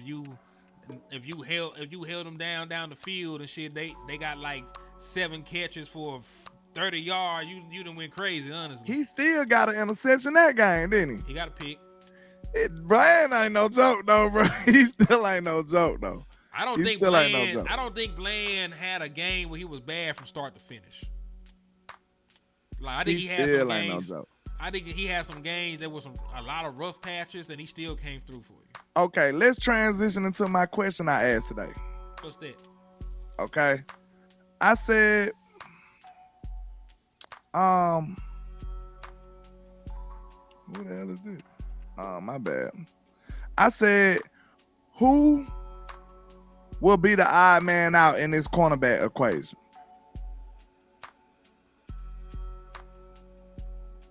You got Eric Scott Jr. I said Dennis Jr. That's a basketball player. Eric Hold Scott on, Jr. hold on. One second. There's a Go ahead. freaky ass nigga in the chat Hold box on, right wait a minute. now. He a fan. He fanned out. Oh my. He said some weird, goofy shit. So Oh, no. if he's in the liquor store, shoot this nigga in the head. His name is Trigger. I need you to pistol whip him, piss on his mama, and then slap that ugly hoe that he with. So go ahead and shoot Trigger in the head if he over here in the liquor store. Because we do not play like that. We are men, Damon. I am a boy, Damon. So don't play like that, bitch. I don't even want to know what happened, bro. I don't got time for weirdos. Yeah. Hey, Miles in the building. Go ahead and shoot that pussy ass nigga, man. We out. I'll get rid of him. Yeah, but let's see. We was talking about the cornerbacks. Kalen Carson, the new guy, Wake Forest. Eric Scott Jr. Who the other guy was? It was another dude. I know Nation Wright, but who else the guy? Who the other guy was? It's one more person I'm missing. He ain't no help right now. Oh yeah, I had to block a weird nigga, man. Like he said some homosexual, not even on the low stuff. He just said some extra weird stuff. I don't want to know. Let ride. Okay, we had Israel. My bad, Israel McQuamu. Odd man out. Kalen Carson, Eric Scott Jr., or Nation Wright. Who could push Jordan Lewis for cornerback 3, and who's the odd man out? Is that even fair? Because you named a bunch of guys that don't really play slot. Who's actually going to push Jordan Lewis? You named a bunch of outside corners. That's true, but we got Israel pretty much a slot. Izzy. Yeah. They don't like Izzy no more. So Don't do that. Don't do that. They don't. It's a new defensive regime here. How you know that? How do you know the coach? How do you know the coach that he was in the doghouse with is not still in the building? All I'm saying is it's a new defensive coach, bro. Okay. We still got some of the same defense. So the doghouse should reset, right? Maybe. It depends. Unless you in the doghouse with the owner or the head coach. The head coach could not like you. Just, I don't like your face. I don't think Mike McCarthy. I don't think Mike like that though. Yeah, I don't think Mike McCarthy that's involved with the defense any damn way for that to be the case. Yeah, Mike over there making up plays, man. But I know for a fact there were some politics played and why Izzy did not play. Okay, hopefully he done got his slate clean now. And he's about to be a contract guy, right? What, next year? Everybody a contract. I'm done talking about contract guys. Because everybody a contract guy. If you name them, they a contract guy. I'm so glad we kept Al Harris, man. I'm so confident in my cornerback room. Like, Al gonna figure him out, bro. He'll get it right. They already making plays, bro. He'll get it right, bro. Kalen Carson just got an interception, right? I think they said he picked off Trey Lance. No, it was Eric Scott, I believe. I know that got picked off by no, he got picked off by the run blank. They said Trey Lance got picked off by Eric Scott Jr. See, they all making plays. Dak getting picked off, Trey getting picked off. Eric Kendricks made a play that led to a deflection and interception in the end zone. Offense scored a touchdown on their next play, though. They got back at them. They already competing. I like this. Man, we ain't had a linebacker interception since Leighton Vander Esch. He was good at that at one point, man. Leighton, his first couple years, he got like 3 picks, if I ain't mistaken. No, his first year or second year, he got like 2 or 3 picks. I remember. And then they was like back-to-back weeks. He got one off Carson Wentz, I remember. Yeah, Cook scored. Yeah. Said trade Izzy and Nation to the Commanders for Ridgeway. So trade makes me so mad because we shouldn't be trading for a player we drafted. We drafted this man. We drafted this man and we talk about trading back for him.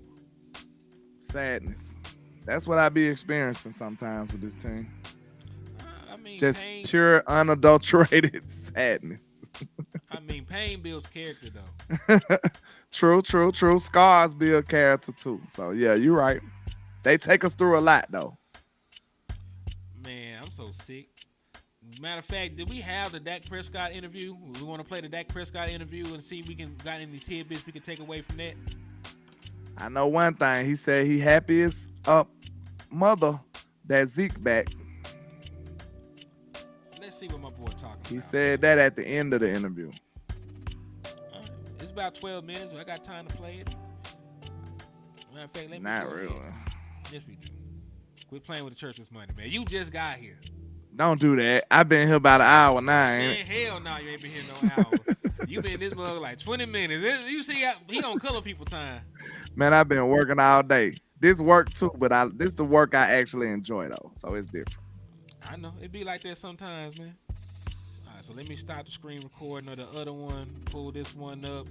We're gonna listen to Dak Prescott give his thoughts and comments and all the other stuff, and then we'll react to it. And I'm gonna put it up like this because that's just ugly the way I had it. Now it look like he on the show with us. Yeah.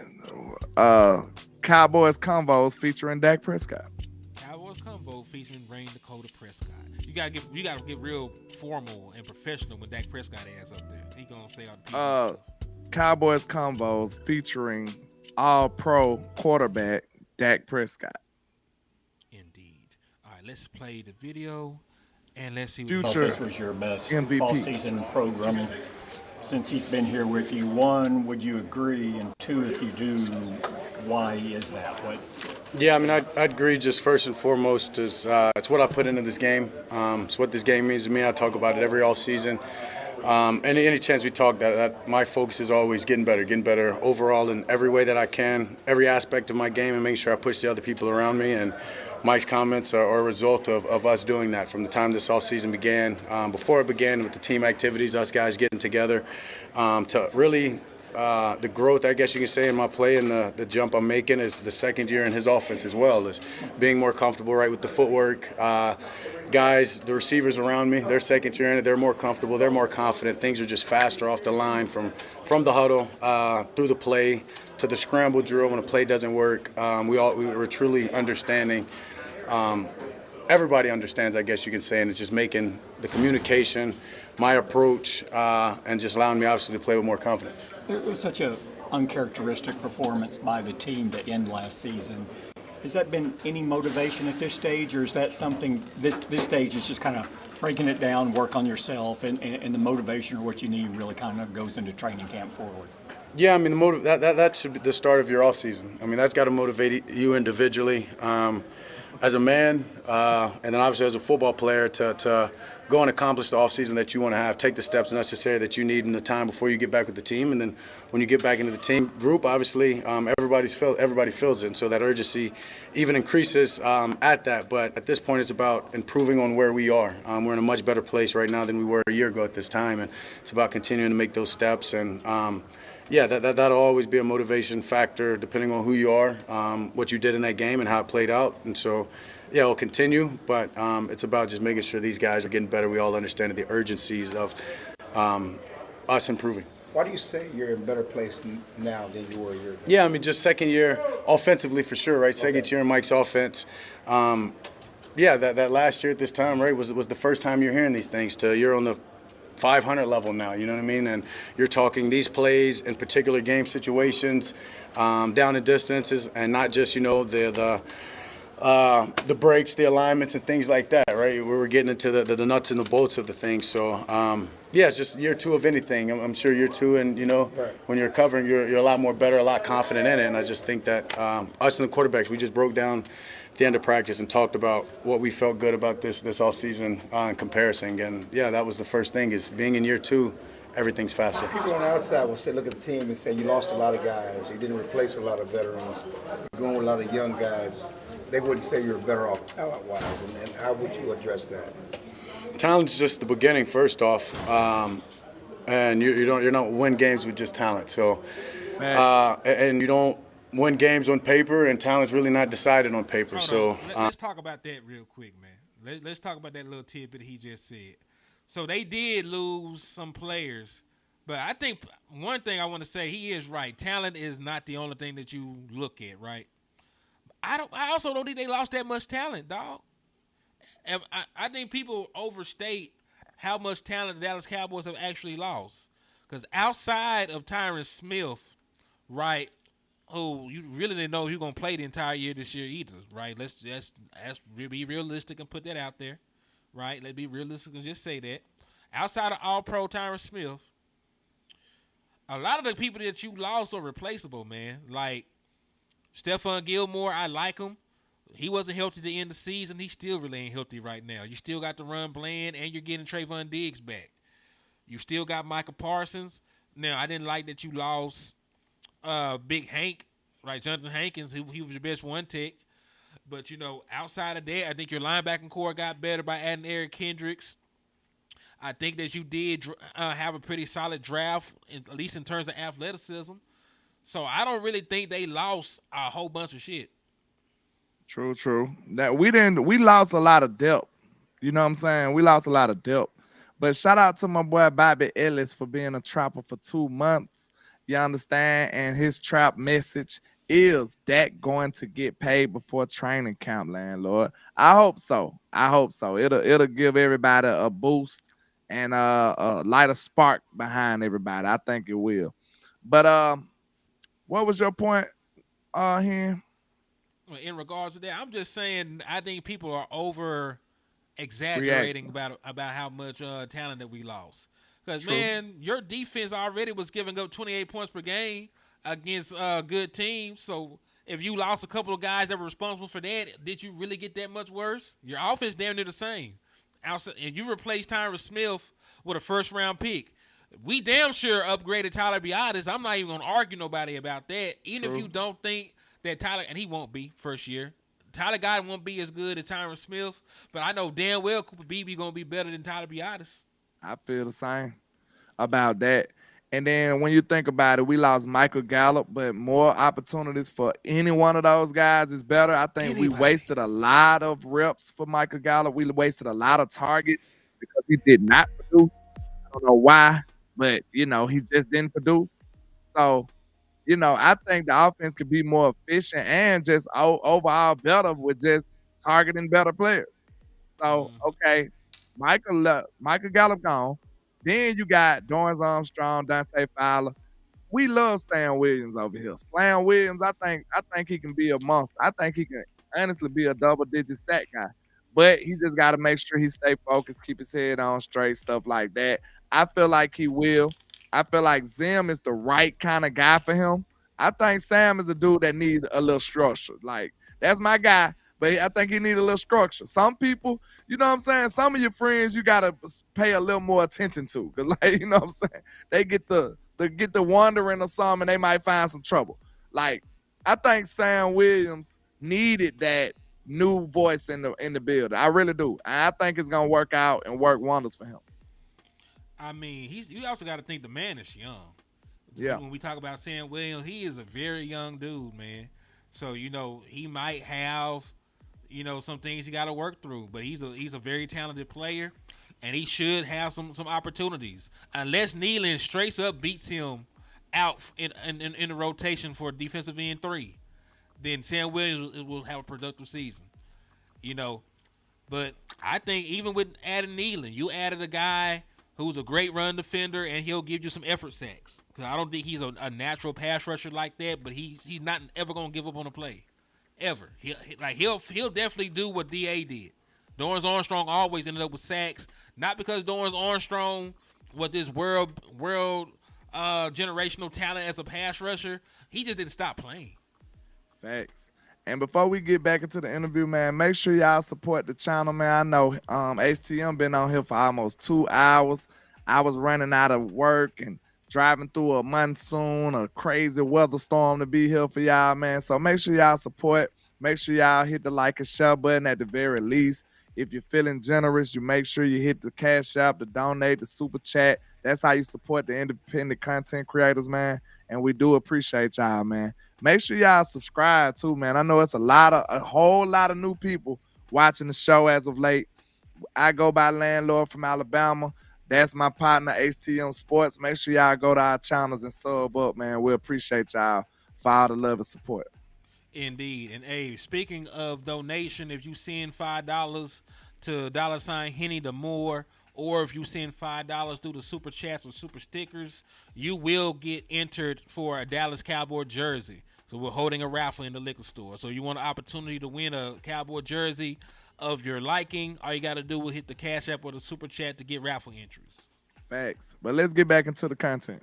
Indeed. So let's see what else Dak says, because he might say something else to make me stop the damn interview. Yeah. I understand what it looks like, what it may look like from the outside. I understand the lack of moves that gets done creates that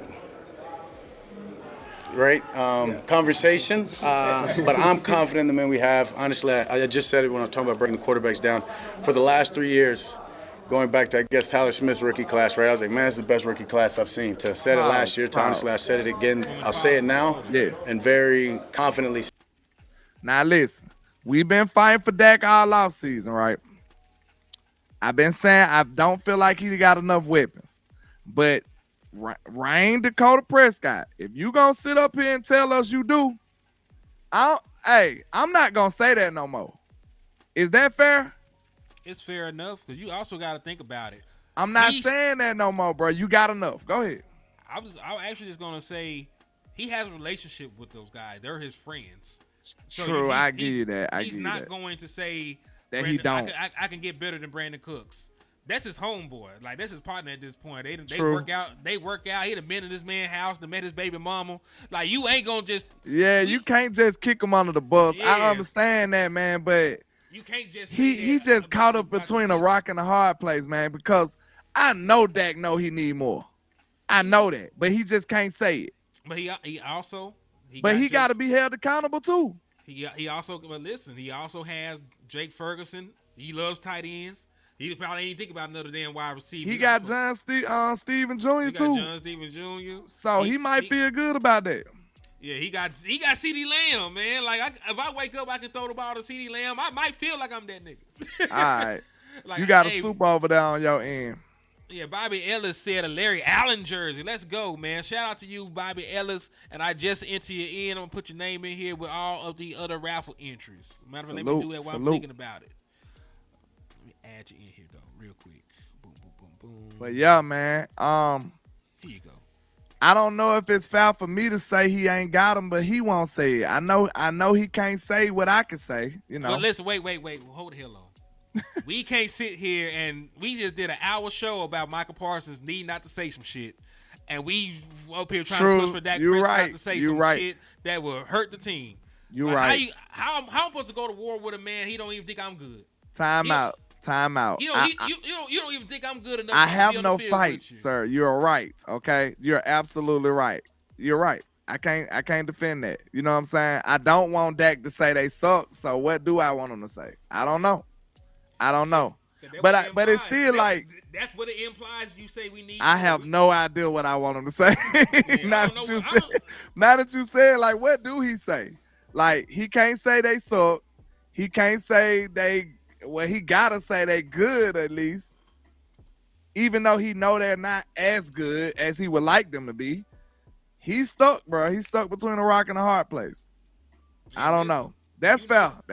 And when you know somebody personally and you want them to succeed, you probably think they a little bit better than they actually are too, though. Yeah, you believe in. See, like I said, you get caught up in the day-to-day. You believe in that man because you've seen the work he's put in. You believe in his process. You believe in his character. So that on top of knowing him personally and seeing him personally, it's gonna make you probably overexert yourself. You know what I'm saying? Hold on, Mika said you pulling a Micah. Hey, look, it makes no sense to fight when he's right. I give you that one. You're right. Because I wanted Micah to be quiet on some of those topics. Like, he shouldn't have just said it. But then yet I'm still saying, Dak, you gotta speak up for yourself. Can Dak even say something though? Dak don't say nothing. Can Dak say something like, don't go 10 like Micah? Can he do 3? Can he go 3?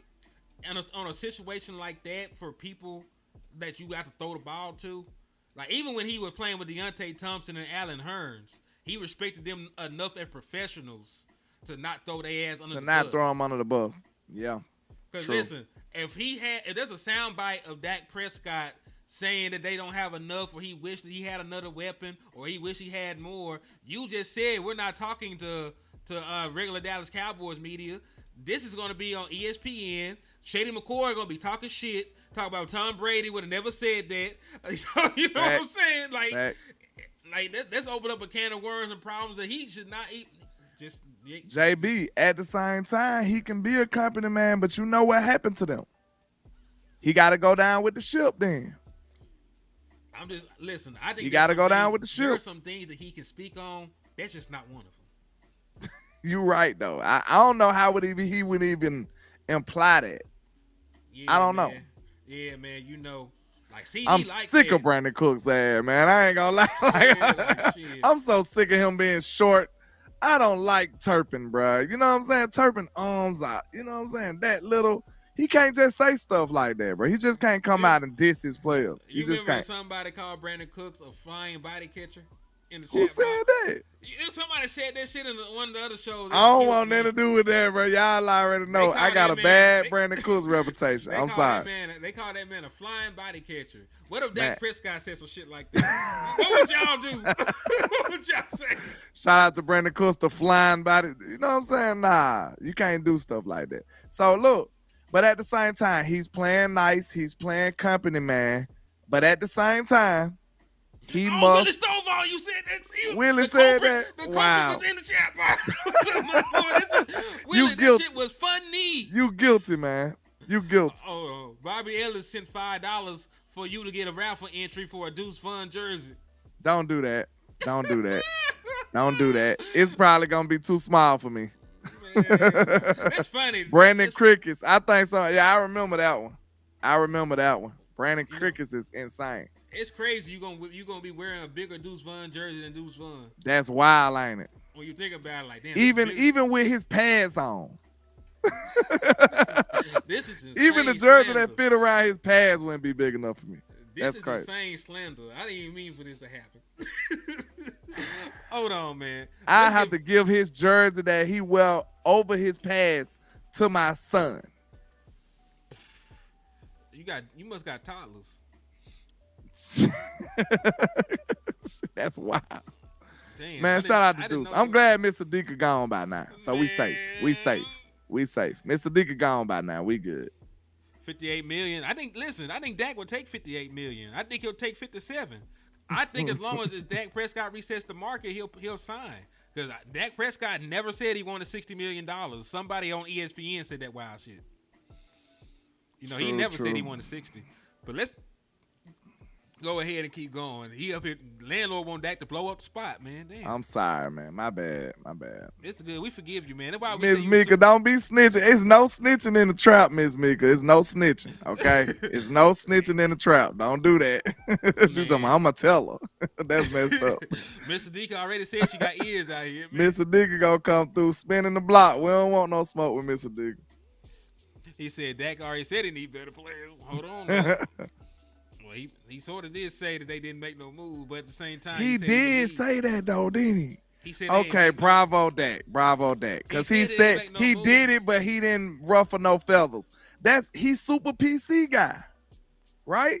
You don't get no more PC than Dak Prescott. But Willie, he did it so smooth, I damn near didn't catch it. It showed passed me by. I didn't even really, you know what I'm saying? I didn't even really notice it as much.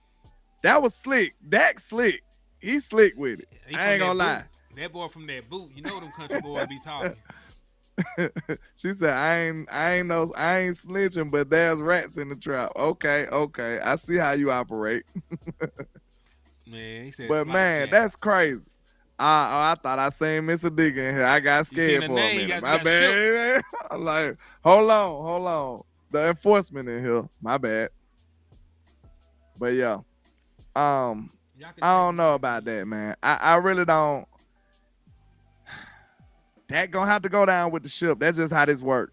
If you man enough to be company man, you man enough to hold on and go down with the ship. Cause somebody gotta get it. Somebody gotta get the blame. You deflecting the blame from them. So where it gonna go? It gonna go somewhere. Mm-hmm. It can't just disappear.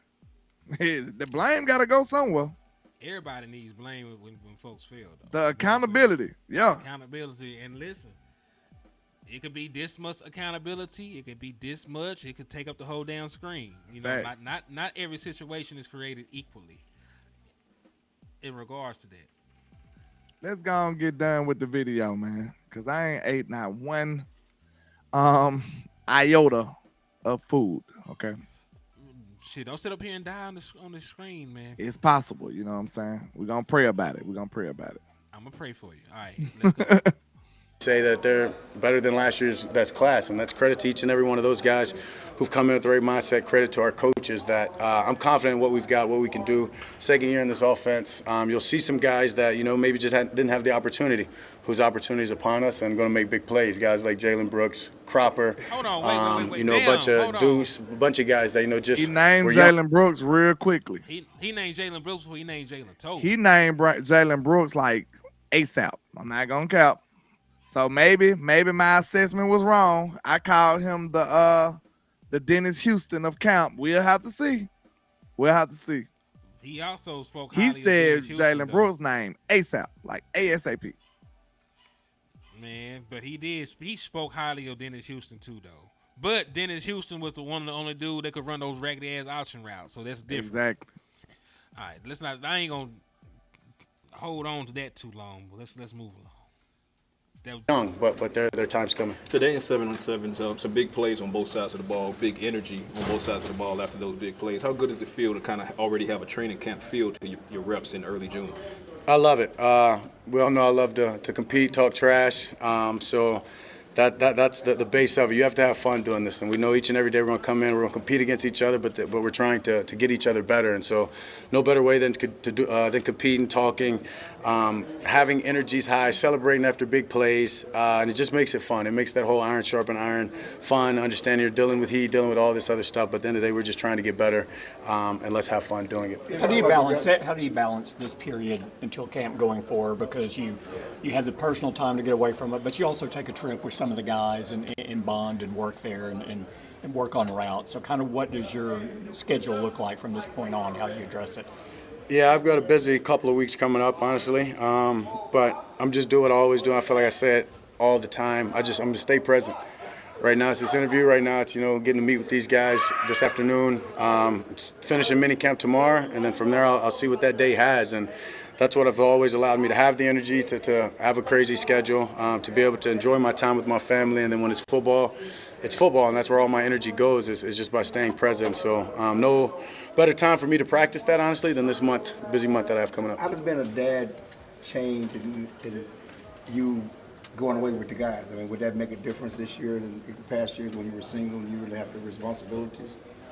No, family would enjoy a trip, so they won't necessarily be with the guys, with us, but mom and baby girl can go enjoy a trip themselves, so it's part of it.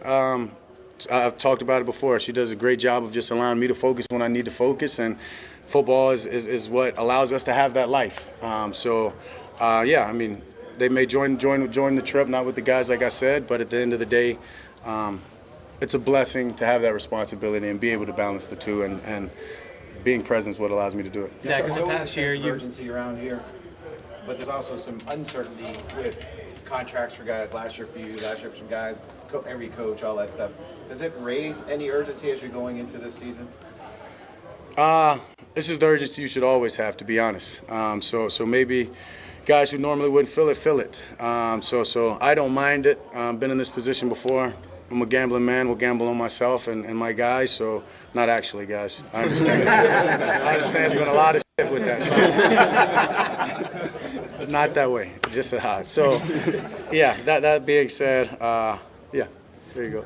Dak, in the last year we've talked about Mike McCarthy's offense, but what role has Brian Schottenheimer played in everything and getting you guys ready and implementing? Yeah, huge role. One of the best coaches I've been around, hands down. Probably doesn't get enough credit. Like you said, I'm always saying Mike's offense, and I think Mike would tell you this is our offense, going into the stuff that we did before those guys got here and detailing it with him, adding some of the things he did best, to Shotty coming in, adding some of the things that they've done best, and detailing the plays that I had. That, yeah, it's a collective effort, and Shotty is a hell of a coach, super detailed. no better guy in calling guys out, making them be accountable at the same time, praising those guys, praising those men, making them feel confident through a mistake, through a good play. So he's a hell of a coach, and we're blessed to have him. And we made a huge leap because of him, and we'll make another one because of what he puts into this. You talked about the young receivers. Is the blessing in disguise. Obviously, you want CD here. Yeah. But those guys getting a lot of reps with the team, getting a lot of more reps with you. Yep. No, for sure. No, you're right. I mean, obviously, CD's handling business. Nobody's more in his corner than I am, understanding that's his chest moving. He's got to do that. So I know him. I know he's been working. As I said, I've thrown with him, so he's just fine. But, yeah, the fact of him not being there, as I said, the Crops, the Brooks, some of the. So they are working out. Okay. Hey, y'all told me that CD Lamb couldn't stand that man. Do you remember that, Landlord? They couldn't stand who? See, he couldn't stand Dak Prescott. Remember after what after his mama said, man, you know. Folks, listen, man, my mama didn't like all my friends. Straight up. Man, you crazy. My mama had a meeting with me one day. She brought my dad in there and everything. She like, listen, you're running with the wrong crowd. Hey, you ain't lived unless you had that kind of conversation. Man. Your mama up there like, that boy ain't did nothing right. His mama ain't right. They talk real bad about you when they trying to get you. They talk real bad about your friend. His mama ain't right, dad ain't right, they ain't did nothing right. Boy. Good grief. Mama, I thought you liked her. I lied. I was trying to be cordial. My bad. Calvin Jefferson said, Mama didn't improve some of your cousin. He ain't lying. Mama gonna say, I know that's your cousin. But she gonna say it just like that. I know that's your cousin. But he ain't good. But you know how they are on that side of the family. Some of them folks' mama ain't like they damn wife. What you talking about? Your wife and your mama don't talk. Your mama ain't wish your wife a happy Mother's Day. Straight up. She ain't want to eat none of her food at the potluck. She ain't did none of that. Man, hell nah. That's why I be saying, like, just you know when your mama and her involved, they gonna be like, who all over there before they come? Is that girl there? I'm good. They've been married to that girl, to that woman for 15 years. Her name, that girl. Is that girl still there? Mama, she had your grandchildren. Good grief. Oh, be nice, please. But that's all I'm saying, though. Just because your mama don't like somebody don't mean they ain't your partner. Don't mean you ain't got love for them. That's funny, though. That's comedy. I'm sorry. Well, we be having fun, man. I hope y'all have fun with us like we do. We be having fun doing this. But, man, I'm going to have to skedaddle. I got to go because I don't have not one nutrient in my body. I have no, my ligaments are weakening right now. That's funny. You know, Micah Parsons used the word ligament in his He did, and I started laughing. As soon as he said it. But, man, look, like we said, this your first time watching, man. It's a whole lot of new people coming in for the win. We appreciate you, but make sure you hit the like button. Make sure you hit the share button. And make sure you hit the subscribe button as well, man, and become a member of the Trap and the Liquor Store. Make sure you show love on both sides, man, on his channel and my channel. And you already know how we do it over here for the Cowboys, man. Indeed. So, yeah, man, it's your boy, Hennythemoor, reporting live from the liquor store. Tap in tomorrow around the same time. We'll be live again, man. But, yeah, it was fun. Always a pleasure to jump on here with my brother, Landlord. And make sure y'all hit his Cash App or his Super Chat, man. He going out to Oxnard to bring y'all exclusive content during training camp, man. He will tell you with his own two eyes who's out there balling, who out there bullshitting. I'm going to let you know. One of the main people I'm going to be looking for right now is Jalen Brooks. Jalen Brooks and Caleb Carson. All the people that they hyping up, I'm going to be locked in. I'm going to give you a full report every day that I be there. That's what I'm going to do. I might just ask a grocery list of players. Who y'all want me to focus on today? And you're going to get a full detailed report. Oh, my mama. Yeah, man. He said the show need to have a call in. We'll get a call in eventually, man. We got to figure out how to navigate this new setup. Yeah. Oh, well, hey, Lan, you can jump off. They want to watch the last 4 minutes of the video. So I'll play on the last 4 minutes of the video, and then I'll jump off, too. Okay, man. I appreciate y'all, man. One more time, I go by Landlord from Alabama with the same handle on all social media. Make sure y'all tap in for the win and have a great rest of your night, man. Salute. Salute. I'm gonna holler at you, landlord. Already. All right, so let's knock out the last 4 minutes or so of the video. We'll give our final thoughts and we'll wrap it up, man. So let's go. These guys being able to get in there and take those reps, right? Tober playing all 3 positions and getting valuable reps with me, and honestly growing my confidence of them. That those guys are going to have to make plays and catches in games, and they're getting more confident in each rep that they get. And so, yeah, it's been a positive. Where were you Monday when the Jefferson contract came down, and did you text CD and say, let's get it done, or where are you? Yeah, I think I was in here doing physicals, and yeah, I called him. Would you ever want to fly with Brandon? No. I mean, I would, though, honestly. It doesn't sound exciting, but I'm a gambling man. And, yeah, and I guess it'd be fun. Honestly, it'd be fun. It'd be a thrill. I trust him, honestly. I know the guy that he is. I know how he is with football, and so just know who he is, that he's a hell of a pilot, and just the way that he approaches life. Have you asked him about what it's like or why you got interested in that, anything like that? I forget why he got interested in it. I think just he realized it was a challenge. He realized he could do it in 5 months or so and be qualified, and went and did it just that way. I mean, I think that speaks to who he is. And yeah, I mean, I see pictures I think that he's posting on social media as the rest of us have, and just shake our heads. But no, I'll go one day. Don't look forward to it necessarily, but it'll be exciting when it happens. Micah's been pretty vocal about leadership and culture. He wasn't here throughout the offseason, the voluntary portion. Are you cool with his approach in those regards? One more time? Micah. Okay, I thought you said Mike. One more time, say again then. Micah, he's pretty vocal about leadership culture, wasn't here all the time in the offseason. Just wondered if you're cool with his approach to things in those regards. I didn't hear his interview. What was his approach? Missing voluntary OTAs. I don't want to speak on it. Mike is always going to talk. I respect Micah. He's a smart guy. He understands and he knows what he's saying and what he's getting at. He's a president of a media group, so I don't want to jump into what exactly he said, but I truly just didn't watch the interview, and I don't know what he said. Not having him here all the time in the offseason, are you okay with that approach from him? I mean, once it goes to the approach like I talked about, CD. At the end of the day, these guys are professionals. This is option. You know what I mean? It's optional. I'm here, right? Would love for Mike to be here. Trust me, he's heard me say that, but this is optional. I know he's getting better. I know he's working on his body, so I don't have any angst or concerns there. Yeah, he's going to be the best player that he needs to be, and he'll get himself that way in the training, and he'll get the knowledge that he needs to from Zim and the guys. We're going to finish up with Nick right here. Dak, no secret that you'll have a different center this year going into 2024. What intention and effort do you put into assimilating that new center, whoever it might be? Yeah, I mean, just the communication, speeding up the process, giving that guy a lot of confidence and being able to get the calls out to Ferg so Ferg can feel confident and not bother me, and just really just trusting, giving him my trust so he understands that we all trust him. And it's been Brock, it's been BB, and they're doing an amazing job. TJ Bass, they're all getting in there. Dakota Shep, and have done a great job. So I don't want to say we're worried about that position at all. One of those guys will take over and run. How tough would you say that battle would be? How tough would you say that battle's going to be in Oxnard? I think it'll be fun.